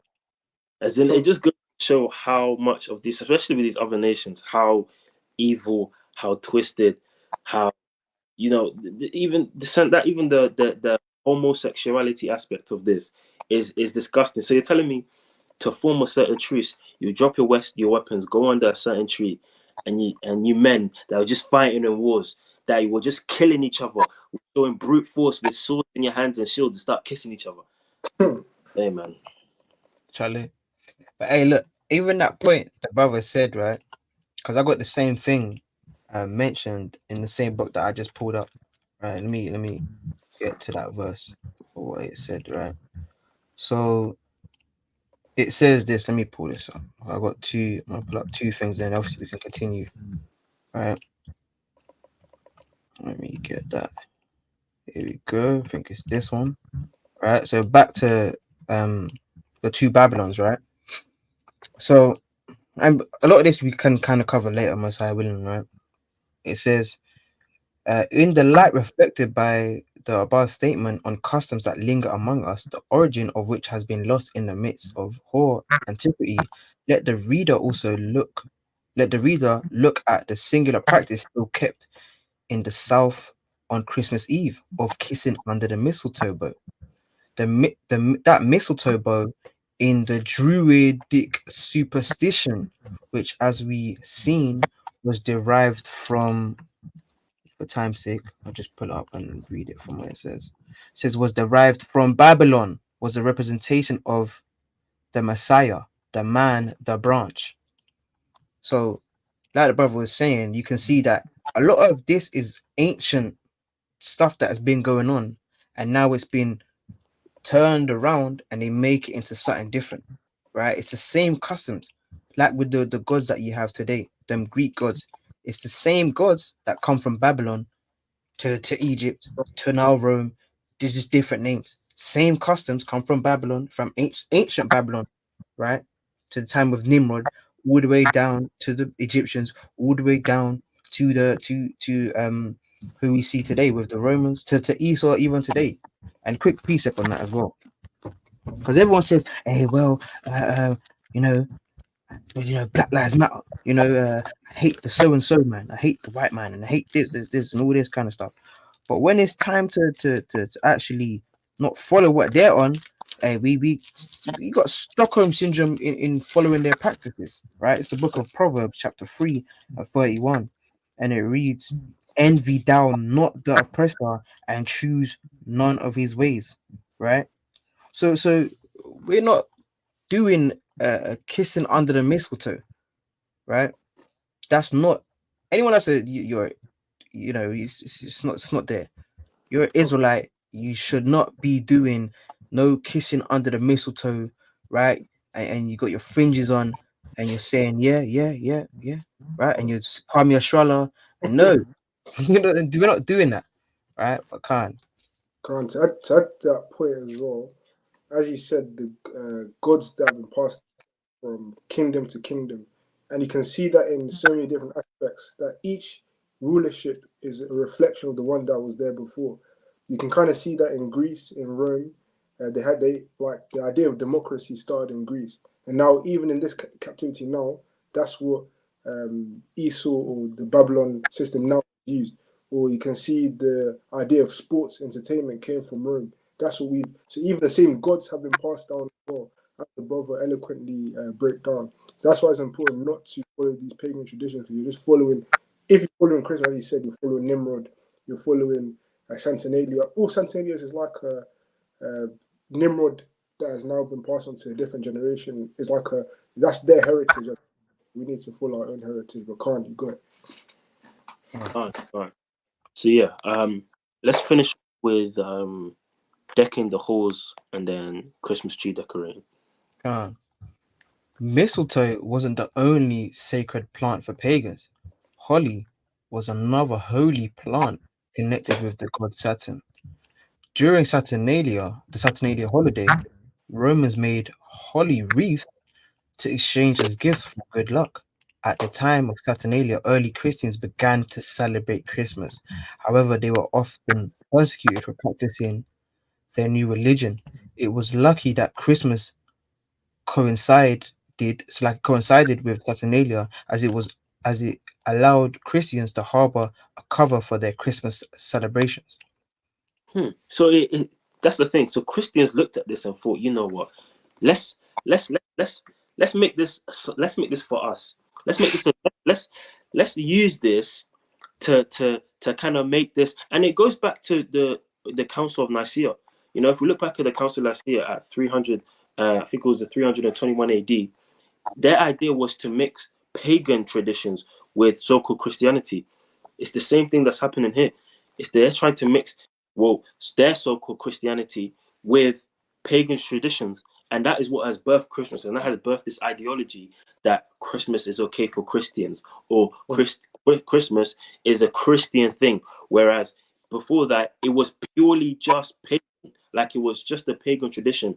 But Christians, again, they always want to leech onto these things and mix the pagan traditions with the so-called Christian tradition.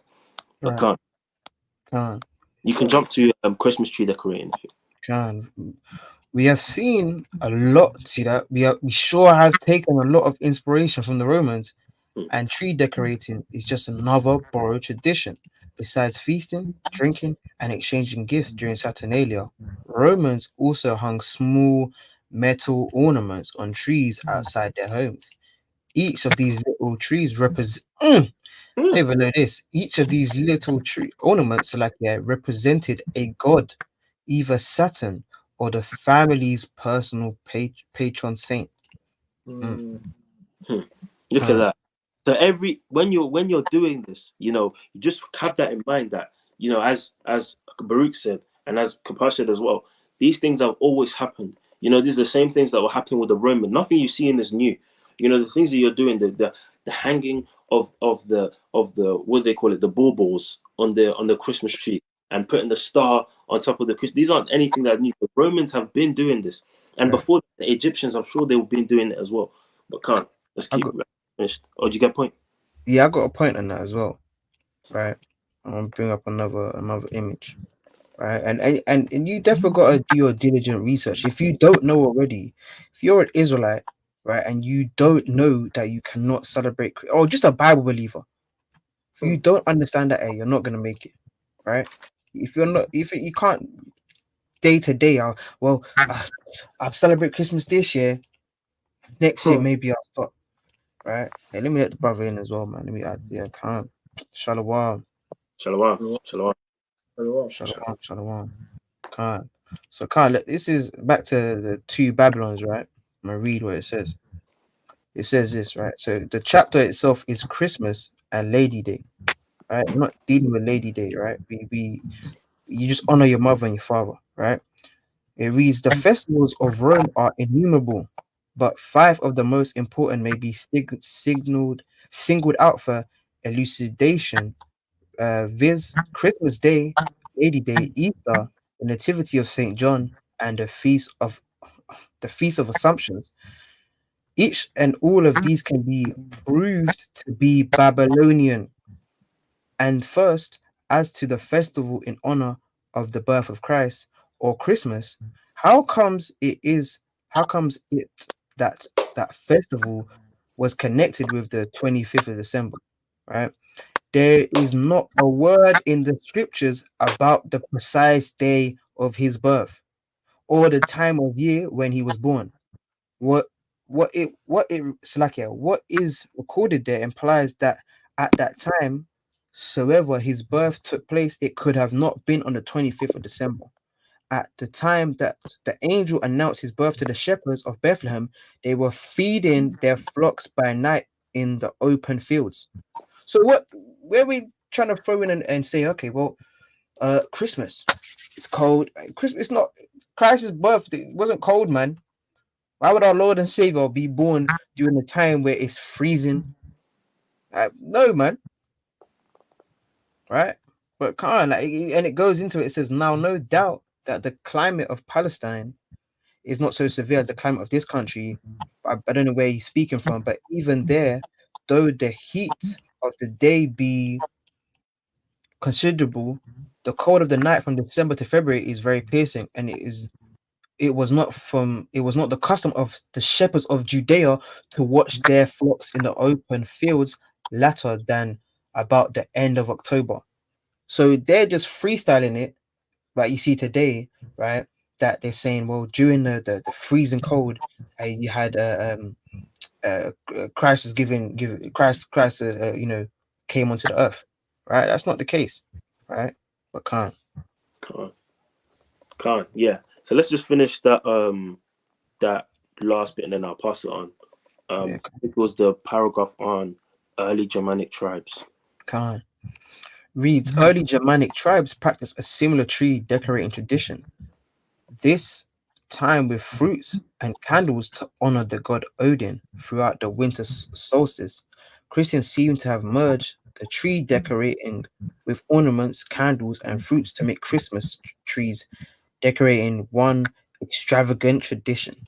Can't. And it's what I was saying earlier. You know, the Christians always love to merge, because this was a pure pagan tradition. And what they've done is they merged it with so-called Christianity to make it seem like it's okay to do. You know, and then Christians from then on said, yeah, this is a Christian festival, or this is a Christian feast to give unto them to their family. But yeah, I can't. Can't want to add to that, Zachariah? Good point. Yeah, I got a point on that winter solstice. Like that's how they're analyzing the sun and then trying to use that, and that's how that idolatry is coming in, man.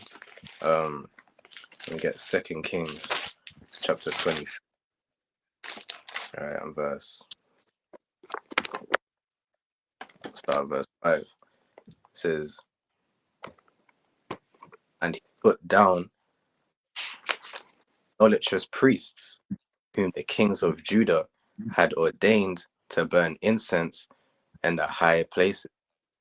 So, incense is like prayers, of course, that we see that when we burn the incense, it's like a signification of the prayers to this of the saints. So when you're burning incense unto these heathen gods, that's what the people do when it comes to Christmas. They have like a Christmas wish list.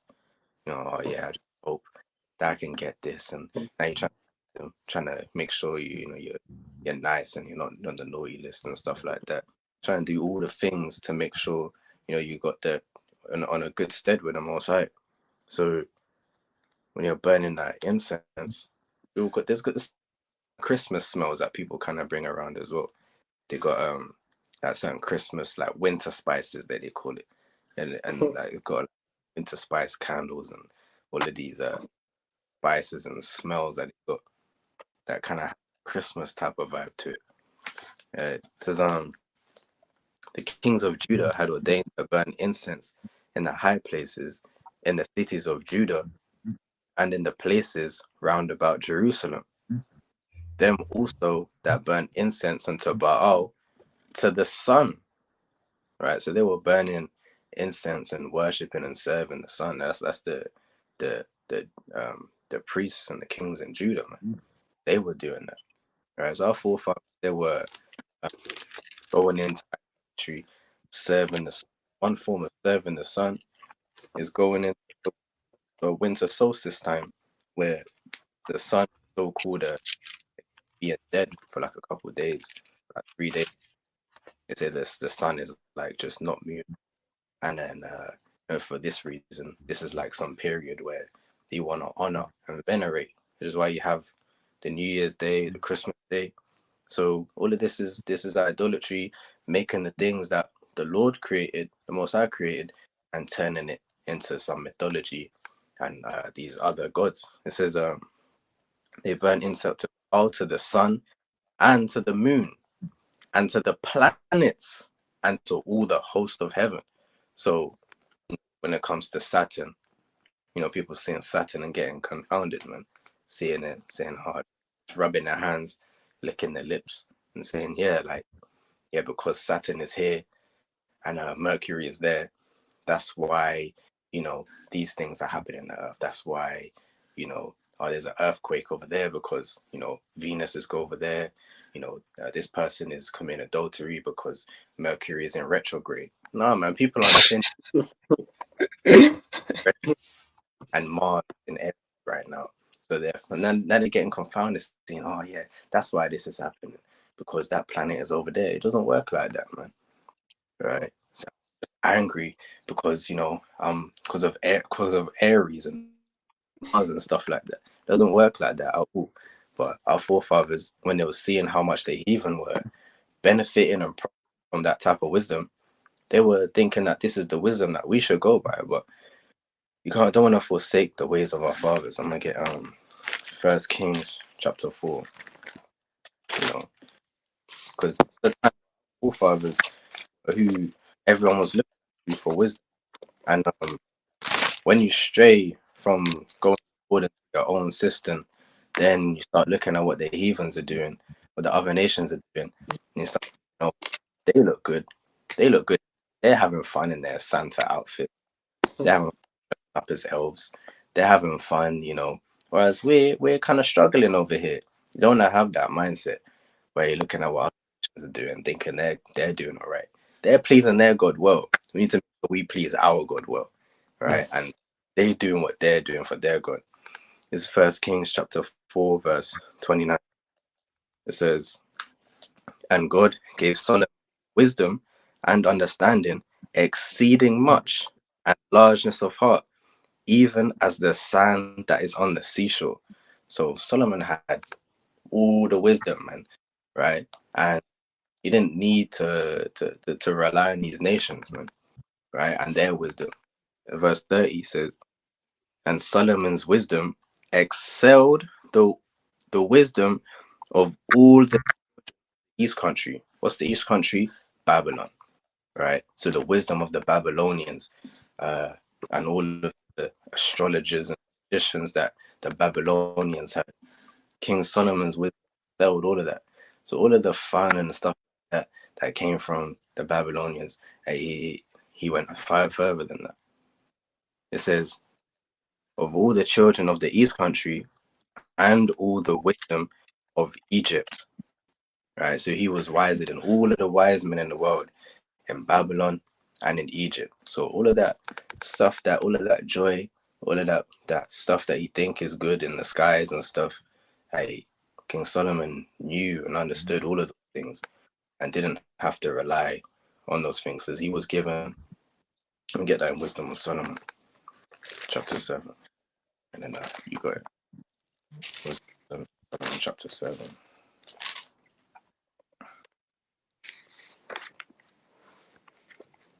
Start verse. It says, God granted me to speak as I would, and to conceive is meet for the things that are given me, because it is he that leadeth unto wisdom and directeth the wise.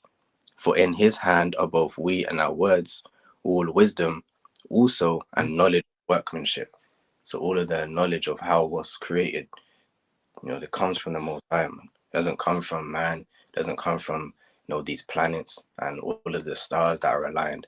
So when you start going with the works that come worshiping these gods, and you start doing those works, really you're serving those gods, right? We're participating in this, the so-called feast days for their gods is idolatry. And we serve the Most High by partaking in the feast days of the Most High. So you've partaken in the feast days of Saturn and Christmas, and then you're in idolatry. Verse 17, it says, for he have given me certain knowledge of the things that are, namely, to know how the world was made, and the operation of the elements, the beginning, ending, and midst of the times, the alterations of the turning of the sun. So he understood this, the winter solstice. Solomon didn't, in his righteousness, understood and had wisdom to know that the winter solstice is not a time where you need to be worshipping, confounded, and start lusting after these things. Right? Obviously, he had a time of wickedness, but in righteousness, he understood that. And this change of the seasons, the circuits of the years, and the positions of stars. So he understood why the stars were that way. They're not a thing to, okay, because of this and because of man's customs, I need to start. If you start celebrating these things because of these stars and these suns, you're in idolatry, man. Right? God, and that's a good point. I'm gonna stick on what Solomon was, his understanding of how you see man get an item and now turn it into a form of worship, like our people today, with the crystal spirit, man. They get that crystal, and then they say, yeah, charge that, and then they charge it up, right? And now they're getting all their powers and that from them, man. Right, I remember there was a thing. I don't know if brothers remember this. They said like on the 25th or something, like all black people are gonna get their powers. They're gonna be floating in the sky with their arms like this, and it's gonna be Avengers or something. People are waiting. I remember I was waiting for that day. I was thinking, hey, what's gonna happen? Maybe it might be real, but it wasn't, man. Right? Let me read this book of Solomon, Wisdom of Solomon, chapter 13. I'll start at verse 1. It says, surely vain are all men by nature who are ignorant of God, right? So if you're ignorant of the Most High, it's just vanity, right? You're just saying, oh, God doesn't, but you want to worship the creation and not the creator, right? It says, I could not out of the good things that are seen know him that is, neither by considering the works did they acknowledge the workmaster. So Jake and Eve, we got that spirit. You know what? I believe in God, but I'm gonna put my trust in this rock, right? Like the Muslims, man, because we'll talk about the Muslim thing too, right? I'm gonna pull it up as well, right? It says verse 2, but deemed either fire or wind or the swift air or the circle of the stars or the violent water or the lights of heaven to be the gods which govern the world, right? And that's that kind of Esau mindset. They start worshiping nature. They start worshiping damn trees, right? And like, remember, see the video I showed you on TikTok. There's this video, these brothers. The guy's got a flute and he's touching the tree and he's whistling in some Naruto spirit, man. He's whistling to the tree like it's gonna start growing and that, right? Then it says, verse 3: with those beauty, if they being delighted, took them to be gods. Let them know how much better the Lord of them is, for the first author of beauty have created them, right? So that's the Most High Yahweh Bashim Shai, That's the creator of these things. That's the Lord of these things, not the damn idols, man. Right? I'm gonna jump down to verse 9, right? And it reads, "For if they were able to know so much that they could aim at the world, how did they not sooner find out the Lord thereof?" Right? Because we're quick to go to anything but the Bible, right? That stiff-necked spirit. When it comes to, we don't want to believe in the Bible, but I am going to trust in some rocks that don't even move, right?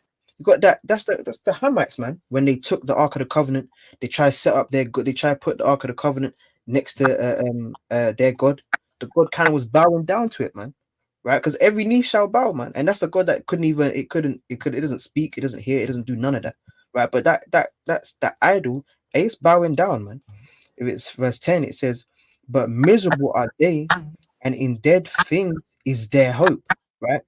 Because that damn rock, that amulet, it's not going to give you salvation. That amulet is not going to save you when the missiles start dropping, when the Satan 2 bomb starts dropping. You kind of there and you're putting it up in the sky, and you feel, okay, I'm protected now. It's not going to work out like that, man. And it says, "Who called them gods, which are the work of men's hands, gold and silver, to show art in, and resemblance of beasts, or a stone good for nothing, the work of an ancient hand," right? Because, and what I realized as well is that you'll see that in every religion there's idolatry. They have to use some form of object to show, okay, this is the Most High, this is our God, right? Right, maybe I'll get into the Indians as well, right? I've jumped down to verse 13, right? It reads, "And taking the very refuse among which served to no use, being a crooked piece of wood or full of knots, have carved it diligently when he had nothing else to do, and formed it by the skill of his understanding, and fashioned it to the image of a man," right? "Or made it like some vile beast, laying it over with vermilion, and with paint coloring it red, and covering every spot therein," right? So I'm gonna pull up something, because when that's literally going into you see with Elam, man. Elam kind of got that spirit. They got the 12 gods, and the arms is freaking off, right?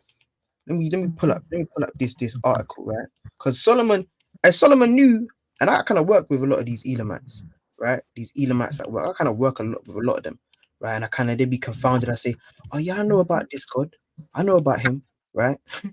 These man be freaking off with it, right? Let me pull this up, right? And check this out. So first, let me pull up this. Let's pull up Indian gods, right? This is madness. This is madness. This is just complete madness, right? We're not dealing with that, right? This is madness, right? The Most High is not up there with 12 arms, right?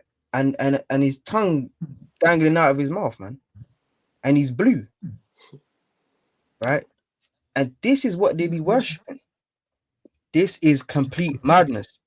Look at this, all right? So I'm gonna go back to verse Wisdom of Solomon 14 and verse 14, right?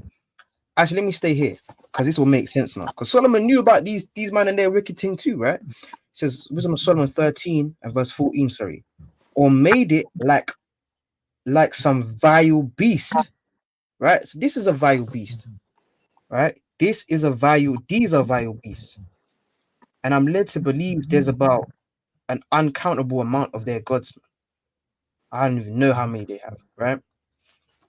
And it says, "Laying over with vermilion, and with paint coloring it red," right? So there's a specific god they got here, right? This person is called Hanuman, right? And you see here they colored him red, right? And it says, "Why is Sindor vermilion?" That's mentioned in the Wisdom of Solomon. It says Sindor or vermilion holds a lot of importance in Indian society. The tradition of implication Sindor in the parting of hair by married Hindu women is considered extremely auspicious, and is carried on since centuries, right? So when you go into it, it's like, sometimes you might see Indians, they're wearing red.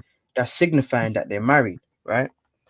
Then it says here, according to popular belief, Once, when Mother Sita was applying Sindor to her forehead, Hanuman witnessed it and asked her the reason for doing so. She replied that by applying Sindor, she ensured a long life for her husband, Lord Rama. Right? So this red, we're not dealing with that, right? Israelites, you shouldn't be trying to get up in the Elamite section, and you're applying Sindor and saying, yeah, I'm gonna make it. This is my salvation now, right? The Lord is not dealing with Sindor, right? And we gotta come out of that folly, right? And that's the same thing that you see with Islam, right? Because we know that they have their idolatrous madness that Lord's gonna destroy as well, right? We're not dealing with this cube spirit, right? Because when you go into that, that's going back to Saturnalia. It's going back to Saturn worship, right? And they don't believe in the Torah. They don't believe in the Torah. They say we believe in the Torah. Well, hey, let's see what their Quran says, because we got to pull this up, right? Let me pull this up. Salakia. All right, so this is what it says in the Quran, right? So we see that they say we don't worship it. Well, your Quran says otherwise. It says, this is Surah 2 and 125. Please have your pens ready, people, right? And write this down. And mention when we made the house, i.e. the Kaaba, a place of return for the people and a place of security, and take, O believers, from the standing place of Abraham, a place of prayer. So first of all, when did Abraham ever go to Mecca? Where in the Torah did it say, yeah, Abraham, he was in Mecca, he was chilling there, Sarah, right?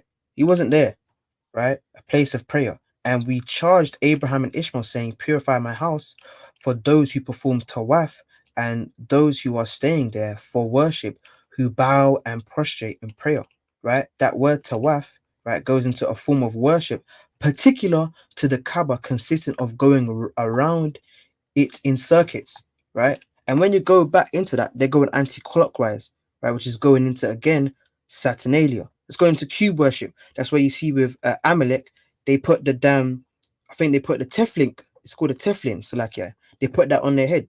That's the same thing. When you go into cube worship, it all goes back to who? Saturnalia, goes back to paganism, right? And they say, well, we believe in the Torah. You don't believe in the Torah, man. But can't. Quran. As you said as well, pick up that point, I think Zechariah mentioned it as well, that we replace our gods with these idols and we exalt them physically and mentally as well. But I just want to pull up, because even our kings have done this in the past. Let's get 1 Kings 16 verse 30, and it reads, and Ahab, the son of Omri, did evil in the sight of the Lord, above all that were before him. And it came to pass, as if it had been a light thing for him to walk in the sins of Jeroboam, the sons of Nebat, that he took to wife Jezebel, the daughter of Ethbaal, king of the Zidonians, and went and served Baal and worshipped him. And he reared up an altar for Baal in the house of Baal, which he had built in Samaria. And Ahab made a grove. And Ahab did more to provoke the Lord God of Israel to anger than all the kings of Israel that were before him. So we've already seen here, King Ahab, he made groves himself. He built a place of worship for the other gods. So he's exalting the gods of these heathens. And that's what you see in Christmas as well. People may have a place dedicated in their house for the Christmas tree. They will buy that Christmas tree themselves. They'll add the decorations themselves. They're adding so much effort, exalting it, these other gods, these heathens' gods, and putting more into their traditions, the traditions of these heathens, than our own traditions. And even our kings did this in the past. So how much more us? And let's get 1 Samuel 5 verse 4. Okay. Because all these things that they do, and all these heathen gods, these heathen idols, they can't compare to our God. Their God can never compare to our gods. And let's see a physical representation of that. And it reads, 1 Samuel 5 verse 4, and when they rose early on the morrow morning, behold, Dagon was fallen upon his face to the ground before the ark of the Lord. And the head of Dagon and both the palms of his hand were cut off upon the threshold. Only the stump of Dagon was left of him. Therefore, neither the priests of Dagon nor any that come into Dagon's house tread on the threshold of Dagon in Ashdod unto this day. So this is obviously when the Ark of the Covenant was brought next to the heathen idol of Dagon, and you can see that the power that was within our Ark of the Covenant, the power that was within our God, destroyed their idol, destroyed Dagon, and all that was left of Dagon was the stump. So people, even our kings and people now are exalting these false gods.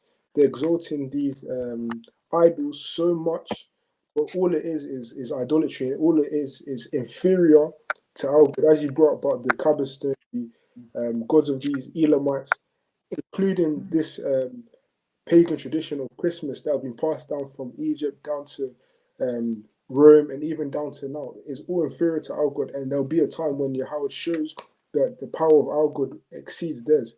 Can you also get up the second link that I said as well? Because it's very important that we understand the idea of symbolism, because a lot of these symbols, such as the Christmas tree, Manatek went into the mistletoe, all these symbols, their way of serving their gods, because they use physical things to serve their gods. They need, that's what we went into before. They use these idols, these physical things, and it's very subtle in the way they do that. You're putting a Christmas tree in your house, not knowing that you're actually serving another god. You can't say from this paragraph. If you could start reading from the Romans. The Romans adorned their temples with evergreens during the Saturnalia festival, and ancient Egyptians decorated their temples with palm rushes as part of worship to Ra. Evergreens gone. So you can start to see this Christmas tree, or this tree has been used for symbolism in the past.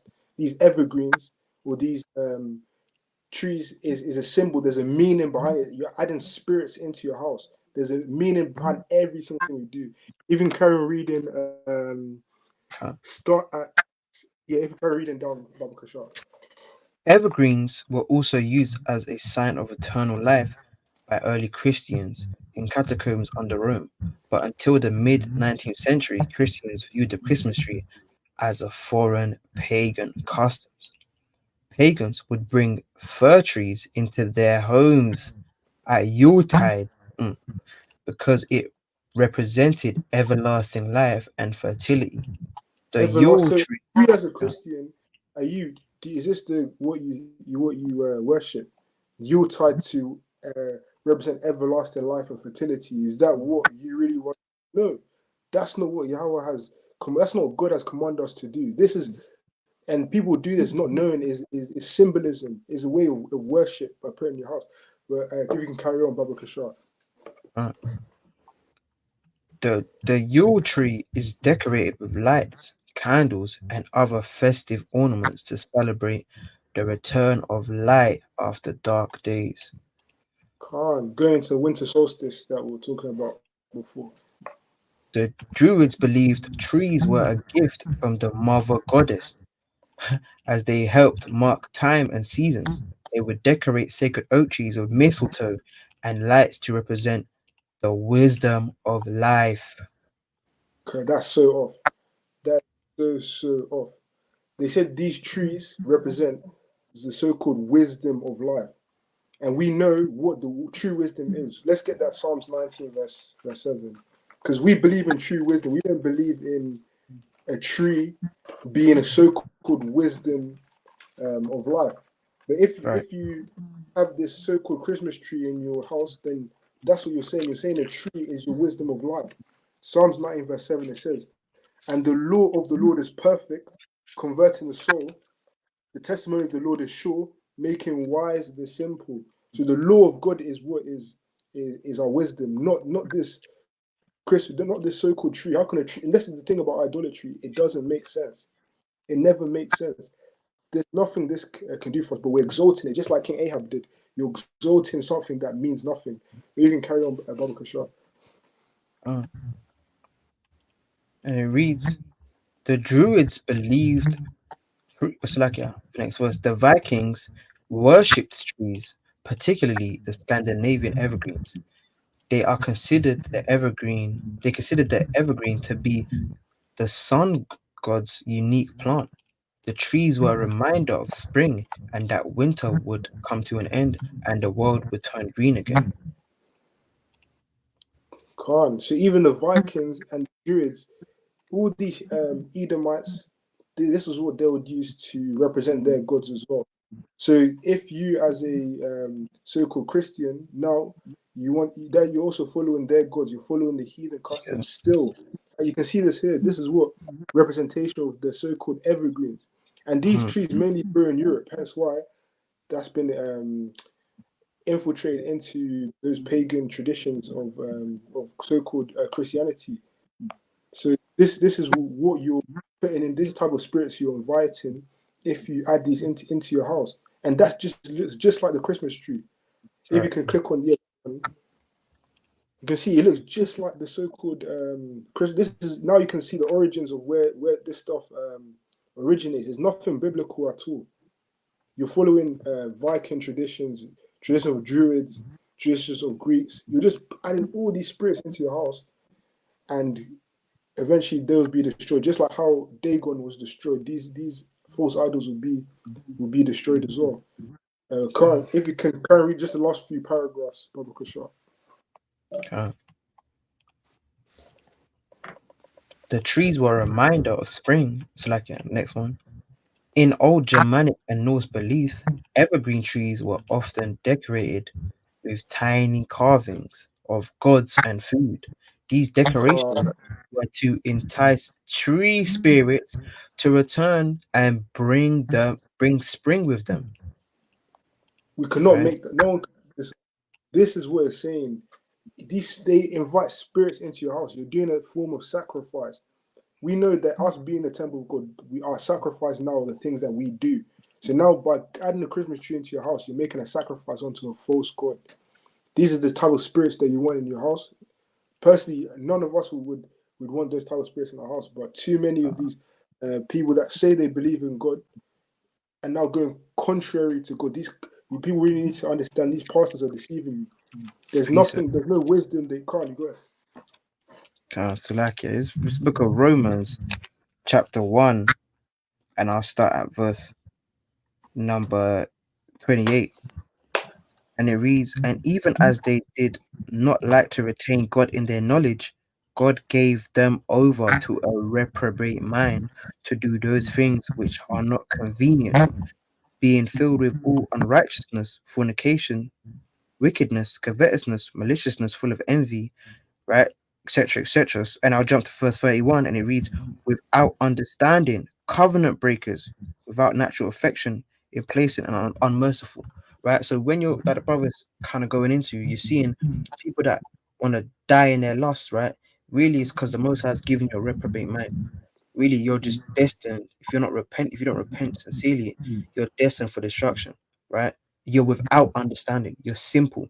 That's what the Most High is saying, and that's why when you, and like the brother was saying earlier, it's not hard to find this research, right? You can't get around it. Like, because why don't they keep the same energy for Halloween then? Halloween's the only thing that's wicked, but Christmas is not, right? So you see that the lukewarm spirit, man, and the Most High is gonna spew you out. He's gonna spew you out because you're lukewarm. You don't want to say, okay, cool, I'm of the Lord, or I'm of the devil. Well, you gotta make your mind up, right? You got it. Hope to finish that. Yeah, just finish off Brother Cashapp. It reads, in old Germanic and Norse beliefs, evergreen trees were often decorated with tiny carvings of gods and food. So like I jumped down to the last two. In Germany, it was considered a midwinter symbol that brought good luck during the farming seasons, not that far off from Vikings' way of thinking. The common thread behind these beliefs is that winter will end and rebirth or spring will return. So it's a moment to pause, acknowledge the darkness, and look with hope towards the light coming. So we can see there's a meaning behind everything. This tree has a meaning. That's their culture. That's their heritage, as the brother said before. They're doing their things to worship their God to the best of their ability. So you're not doing anything to worship your God to the best of your ability because you want to do what they're doing. You want to sacrifice onto their gods, which we've been doing over and over again, just like King Ahab did. Because I'm going to also bring out 1 Peter 5 verse says, says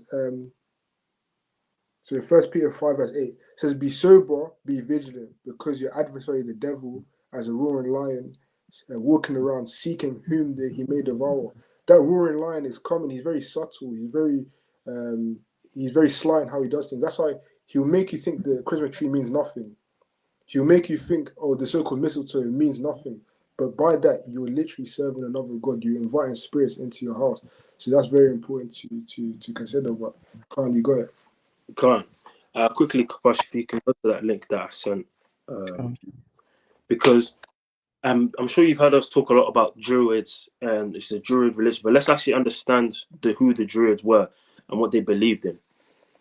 Khan, can you read from the second paragraph, and the second and third paragraph?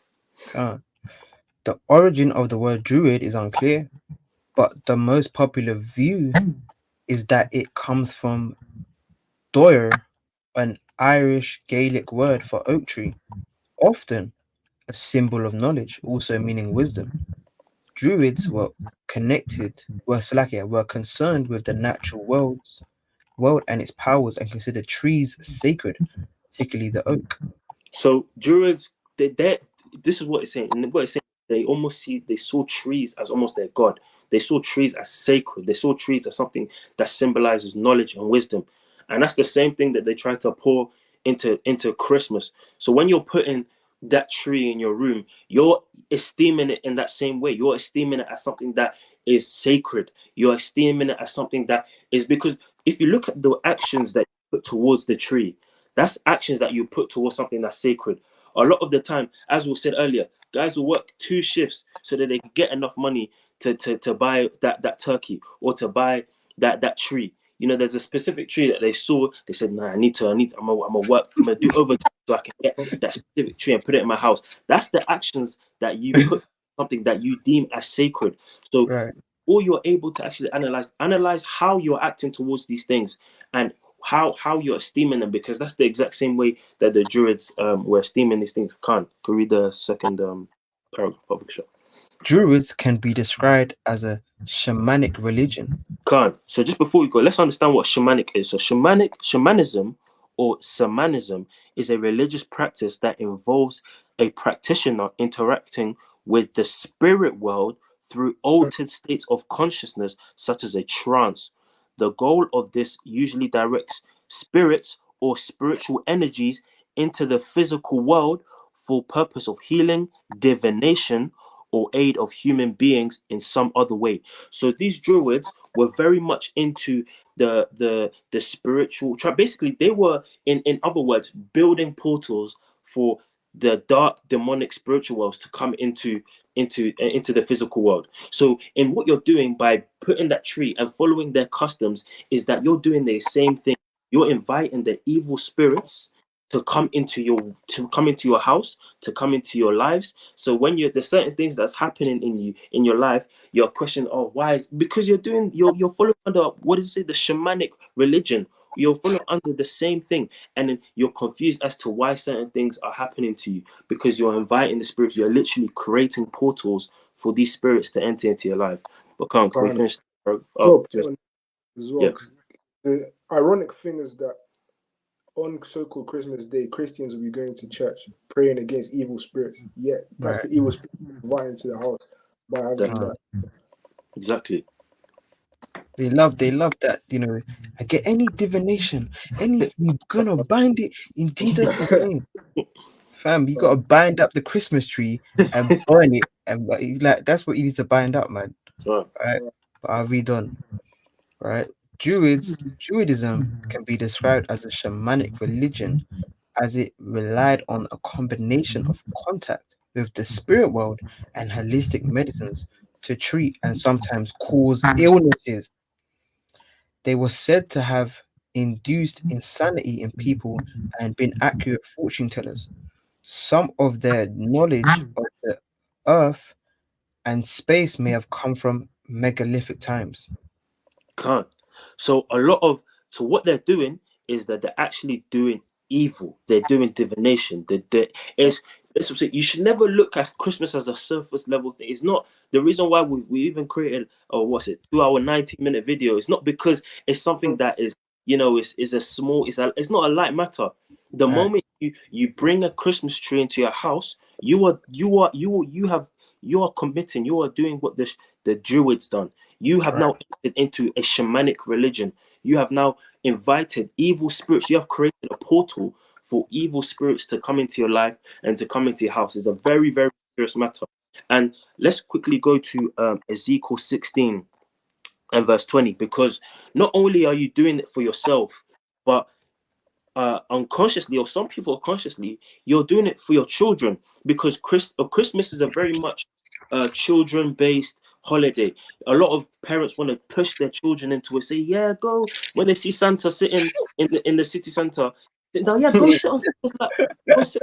Go, go tell them your wishes. Go tell them your wishes and tell them what you want for Christmas. It's something that they push for children a lot. But yeah, let's get that. It reads this is Ezekiel 16 and verse 20. Moreover, thou hast taken thy sons and thy daughters, whom thou hast born unto me, and these hast thou sacrificed unto them to be devoured. Is this thy whoredoms? Is this of thy whoredoms a small matter? So he's even saying, is this pushing you literally what you're doing by making sure your kids are being nice and not naughty, and making sure that they have their Christmas wish list, or all these things, letting them pick out what colors they want on their Christmas tree. You're allowing them to be devoured. You're literally inviting them to death. It says, does this a small matter? So saying, do you think that this is a small thing, what you're doing? Do you think that in making your kids celebrate Christmas only because maybe their kids were talking about it in school, saying, they kind of come home to you and say, Mom, Dad, why are we celebrating Christmas? And you feel a bit bad. You're like, you know what, he's right, man. Jeremy, let's go and get a Christmas tree. I don't want you to feel bad. No, that's not how you should feel, because in doing that, what you're doing is you're actually inviting them into their death. You're actually bringing them to death. Let's read verse 21, and it says that thou hast slain my children and delivered them to cause them to pass through the fire for them. So what you've done is you've actually slain your children. You've actually, in doing that, by inviting that Christmas ideology, by pushing them towards Santa and making wish lists and picking presents, what you've done is you've pushed them to actually them getting destroyed and devoured. And that is not a small thing. Let's get Psalms 106 and verse 37, I think. Come on. This is Psalm 106 and verse 37, and it reads, Yea, they sacrifice their sons and their daughters unto devils, and shed innocent blood, even blood of their sons and of their daughters, whom they sacrificed unto the idols of Canaan, and the land was polluted with blood. So a lot of the traditions back then with idols is they would love to give their children, they'll sacrifice the kids. Even in Greek mythology, they would sacrifice a lot of their children in order for them to live better lives. A lot of their gods will require children. So the same way that it was happening back then with the sacrificing of children unto idols, the same thing you're doing now when you're pushing that Christmas ideology to your children. When you're saying, let's go and see Santa at the Christmas fair or the Christmas market. Let's go to the Christmas market with the kids and get a hot dog, a German market, whatever. What you're doing is, and it's done in such a way where Christmas has been aimed at children. It's aimed like a children thing, and it's all been done on purpose. The system have done this on purpose so that children will yearn for Christmas. In school, they've got all the decorations up, so the kids are looking at it saying, wow, it's Christmas time. I'm sure today was a lot of people's last day, so today they didn't do any lessons. They probably did watch movies the whole day, getting them excited for Christmas, getting them all geared up for Christmas. And that's all a ploy and a plan to pretty much get them devoured, get them killed, as it says. And parents are doing their job. They're doing their best to make sure that their kids are going through that fire and are literally sacrificing their kids onto these idols, but can't. I think Zachariah, you got a point. On what I said in the chat. Before that though, it's Baruch chapter 1 verse 21, and what brother was saying. It says, but every man followed the imagination of his own wicked heart, to serve strange gods and to do evil in the sight of the Lord our God. So people did doing these weird stuff to serve, like, there's no mythical in the Bible, man. Can't. Where you just do weird unspeakable things, man. That's the ways of the Gentiles that the Lord said that we shouldn't be going into, right? Those weird, strange rites and customs, man. And then that's what people were doing. Going into Babylon, people would go and do their own wickedness according to their own heart. The Lord hates that. He hates evil. And when you do these things to serve gods, the Most High look at it like, right, you're doing all of that to serve these gods? What are you doing for me, man? Right? So the Lord, he's a jealous God. I'm going to get that. Exodus 34. Exodus chapter 34, verse 14 says, for thou shalt worship no other God, for the Lord, whose name is jealous, is a jealous God. Right? The Most High is jealous, man. Right? When you see what people do, especially the children of Israel, doing these things for these idols in the world, he really looking at, people are doing fake gods. They're not even real. Well, of course, now when they get involved into these things of the world, they start, actually honoring dead. There was times where people weren't even keeping the feast days. They weren't keeping tabernacles. They weren't keeping dedication. They weren't keeping Pentecost, right? So when you're seeing people not doing that, but then these wicked days are coming along, and now you're getting your turkeys out, your pigs in blankets, the Christmas crackers, you're putting them across the table, getting excited to rough jokes. That thing, they do that thing, on the table when Doing one, you ain't coming to learn any. They're saying it's about Christ mass. And there's no Christ God in this thing, right? No one's getting edified around Christmas time in the spirit. No one's building up the spirit of righteousness around the big table. You're just thinking about how much food you're gonna eat. You're eating so much that you're on trouser button. Where's that? Where you undo trouser? You get that in Sirach 31. Where you eat so much that you're over saying, "Oh yeah, you're joking about being pregnant and stuff," because that's not in the Bible, man. It's Sirach chapter 31, right, verse 16. Actually, I'm gonna start verse 19. It says, "A very little is sufficient for a man well nurtured, and he fetcheth not his wind short upon his bed." So you shouldn't need a little, man. Oh yeah, I've seen all the potatoes. You eating food you never would have ate. All of a sudden, you're eating Brussels sprouts now because you're eating stuff you never would have ate. The big ham, the gammon, right? You never eat gammon. Eat that on the day. Now you're eating gammon and parsnips. You never eat parsnips. Now you're eating roasted. Right? You do things for these other goods, but you tell Jake, "Oh yeah, keep the Passover." Nah, I'm not sure if I can do that. Oh, lamb and bread and wine. Man, that's a lot. Oh, you gotta roast it on a fire. Oh, why can't I just fry it? Why can't I just fry it and put it in the oven? That's what Jake because said you can't even keep these feast days. Now you get roasted parsnips with a honey glaze. Black pudding.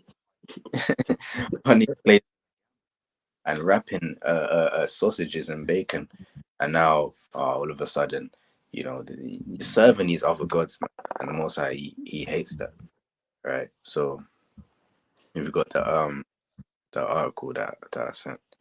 Can't. Yeah, while you're getting that as well, there's another one. I don't know if I managed to put it up there, but on a previous point that you were saying, this is another article at .com. It says, waiting eagerly. So this is what someone said around the time, because it kind of links. You mentioned about the superpowers that people were saying that they was gonna get. Right? It says and it actually went back to idolatry. It's madness. It says, I'm waiting eagerly my real DNA. This is the Jake speaking. It says, I'm waiting eagerly for my real DNA to unlock, so I can gain the super strength that I deserve. Jupiter and Saturn will be aligning on December 21st, 2020, the day of the December solstice. All right, so they were actually using the winter solstice and how Jupiter and Saturn were aligning, and they thought they were superpowers, man, or were interpreting it as that. That's evil, man. Looking at these stars and these things in the sky. Oh yeah, I'm gonna get superpowers, but not thinking that if you repent and get eternal life. That's kind of that's far fetched, right? But if Jupiter and Saturn align, then I can get the super strength. What about if you're gonna get them? We would think, oh, nothing's gonna happen. No, we'll never come out of this captivity. We'll never come out of slavery. We'll always be here. We'll always be under the white man, you know. But Jupiter and Saturn, I'm gonna get super strength. That's wicked, man. So yeah, go to that article by Cashapp. It's saying all of these things happen during Christmas season, right? Shoplifting, right? Shoplifting is one of the chief crimes that happen during Christmas, man. Right? Brothers are working 2 jobs just to be able to make, you know, to please their so-called God. The Lord just didn't given a license to sin. But Christmas is like a sin license. It's Christmas time, so it's okay. It's meant to be Christ. How are you stealing presents for your just so you can flex to the other parent when it comes to school? You go and pick your child up and say, oh yeah, what did you get your son? And, oh yeah, I got you got a PS4. Can start laughing. Oh, you got him you got him books. Oh yeah, I just got a little PS5. Yeah, just got my little PS5. Yeah, just got him a little something light. Talking about you got him something light. Right, so people do these things, just shoplifting to flex on other people, man. Right, that's see what else is there. Robbery, right? People are going into people's houses where they're and you see it in that Friday movie as well. You know, the fake Santa and that, right? Climbing into your house, you know, and robbing people's stuff from their houses, taking their Christmas tree from the window, taking the seeing the windows open, because people leave their Christmas tree by the window, right? And I'm gonna say, I'm not gonna hide, because look, if your Christmas presents get stolen, and you say, oh yeah, Zachariah said, you know, people leave their Christmas presents by the window, and then, you know, now someone stole from my window, you say, oh yeah, Zachariah, you let everybody know. No, that's your problem, man. Right? If your stuff gets stolen after this, hey, it's on you. But if people leave their window up, and then people climb in through the window and then grab stuff from the window, pull out the Christmas tree, you know, maybe get something, get hooked, and then pull out the Christmas presents. Now you're getting a free PS5, man, or TV, man, the window, man. Right? A lot of people, their houses are getting robbed because they leaving their presents right by there, and that's judgment of the Most High, man. Right? Serve these other gods, and guess what? That's what comes with it, right? Identity theft, right? Because you're running around, you're putting your car details in all types of stores trying to get the cheap deal. Someone puts on a website, yeah, I've got this, whatever you're lusting after, and it's cheaper than everybody everywhere else. You never heard of this website. You're putting in your details, and yeah, PS5 for £150, and oh, that's a mad deal. Putting in your details now, now you're broke. All right. Drunk driving. Everyone gets drunk, man. Everyone gets drunk on Christmas, man.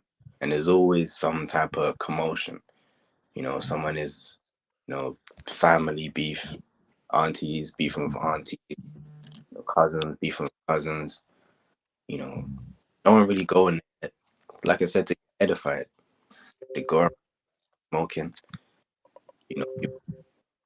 and none of this is about the Most High, and it actually committing blasphemy.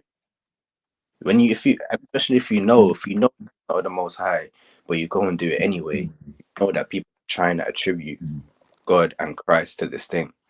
So what you're doing is you're breaking the commandments. I'm gonna get Exodus chapter 20 and verse 6, I believe. Exodus chapter 20 verse 7 says, "Thou shalt not take the name of the Lord thy God in vain, for the Lord will not hold him guilty that taketh his name in vain." So Christmas is a chief way to take the name of the Lord in vain, right? The name of the Lord is attributed to this thing. People are singing, these songs like Emmanuel and Silent Night or whatever all of these songs are, and then you're singing Jingle Bells after that, right? You're singing about when Christ. Oh yeah, I don't know. The song's about when Christ was born on Christmas Day, and then you're singing Jingle Bells, and you're trying to mix them all together. Some idolatrous mixtape of wickedness. That's taking the name of the Lord in vain. You're breaking the commandment. You're breaking every commandment, really, in this in the 10, right? Having no other gods before, breaking that because you're putting that before the Most High. What are you gonna do if Christmas is? What are you gonna do? Right? So you be breaking the Sabbath, breaking having no other gods before me. You're bowing down to these other gods. You're taking the name of the Lord in vain, right? You're not honoring your mother and your father because you're getting drunk, right? You're killing, right? Because you don't love your brother, man. If you're doing these things, man, you're feeding your brother pork and the big gammons, man. That's disgusting. Actually disgusting, right? So what other sins crimes are in here? Okay. Domestic violence, assaults. Like people actually be beefing, right? Especially Jakes beefing on Christmas. There's always going to be something going. So, right, this is a time when sin is on the uprise. This is a time of sin, so is it not? This is what happens in idolatry. These rituals and these festivals promote sin. Every festival that these idols want you to do, they promote sin amongst the people.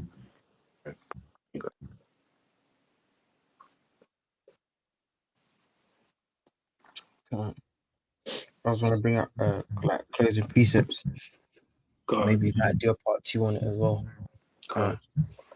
This is I'll bring John 3 and verse 19, and it reads, "And this is the condemnation, that light is come into the world, and men love darkness rather than light, because their deeds were evil." Verse 20, "For everyone that doeth evil hateth light, neither cometh to the light, lest his deeds shall be proved." So we've very much established that Christmas is darkness. Christmas is evil, is wickedness. And we live in a world now where people would rather do that than come into the light. People would rather, they would rather, and as we said earlier, to know the truth behind Christmas is not hard. You can literally just, even if you type Christmas, I'm sure when it will come up with Christmas pagan or pagan Christmas, Christmas truth behind Christmas. Like I'm sure these things will definitely come up in your search engine. So it's not hard to look into these things and find, but people would rather not bother themselves with that and just look at the things that the way they feel on Christmas. They'll rather wallow in that darkness that Christmas provides instead of looking for the light, and that light obviously being the law, according to Proverbs 6 and verse 23. So, the mindset that we need to have is that we need to come out of the darkness that we're in and focus on the light of the law. That's going to take us out of that darkness and stop loving the way of the heathen. All right. He praises. Closing precept, Deuteronomy 7 verse 25, and it reads, "The graven images of their gods shall ye burn with fire. Thou shalt not desire the silver or gold that is on them, nor take it unto thee, lest thou be snared therein. For it is an abomination to the Lord thy God." So all these idols, we need to burn them with fire. That was a commandment. If there was an idol, you should burn them with fire. So in this time of so-called Christmas, in this time of paganism, this time of evil and this abomination, anyone that has been doing that, they need to burn that within their mind. They need to destroy those thoughts within their mind, those thoughts of idolatry, and put away those idols. If you've got a Christmas tree in your house, put that away, burn it with fire in your mind, and relieve ourselves from all of this abomination, all this idolatry, because that's what constantly leads us into captivity. That's what leads us into punishment by our God, because anytime we serve another God, it makes our God jealous and angry, and we don't want to keep making him angry. So, all praises. You got 1 point as well, Zachariah? That's Deuteronomy chapter 6, verse 5. It says, "And thou shalt love the Lord thy God with all thine heart, and with all thy soul, and with all thy might." Right? Amen. That we have to follow, that every Israelite must lay within his mind that this is what the Most High requires of us. And we should do this because of how the Most High has dealt with us and how graceful he's been to us. We should be thankful unto him. And that's that we show for him. And he's the Most High. He's created all these gods, and he's created everything. He's created us. So we show our thanksgiving unto the Most High, not anything else, not our other God, the Most High, and how he wants us to serve him. Anything else is foolish, is vain, and taken away. You're giving your honor unto another. Right? So we have to serve the Most High in righteousness and take the Most High serious. He's not someone to be playing with, because he's the creator. Don't play with it. I'm going to end it on Baruch chapter 1, and I'm going to start from verse number 20. And it reads, "Wherefore the evils cleaved unto us, and the curse which the Lord appointed by Moses his servant at the time that he brought our fathers out of the land of Egypt, to give us a land that floweth with milk and honey, like as it is to see this day. Nevertheless, we have not hearkened unto the voice of the Lord our God, according unto all the words of the prophets whom he sent unto us." Right? So that's a straight cut for Christians saying we can't. That's the Old Testament. That's what we have to listen to what all the prophets said, right? And it says in verse 22, so like, yeah, "But every man followed the imagination of his own wicked heart, to serve strange gods and to do evil in the sight of the Lord our God." So obviously, even in this time now, the Israelites, right, in 2023 AD, if you want to call it that, right, we're stuck in whether we want to serve the Most High Yahweh Hashem Yahushai, or if we want to be conformed to this world. We got to come out of Babylon, or come out of her, like it says in Revelation 18, right? Because otherwise, in the day of vengeance, we're not gonna make it. We're not gonna. The Lord's not gonna guide us, right? He's not gonna be a light unto us. He's gonna spew us out. So, with that, we'll say Shalom, and we'll say Kwame Ashala. Sure. Shalom. One. Shalom.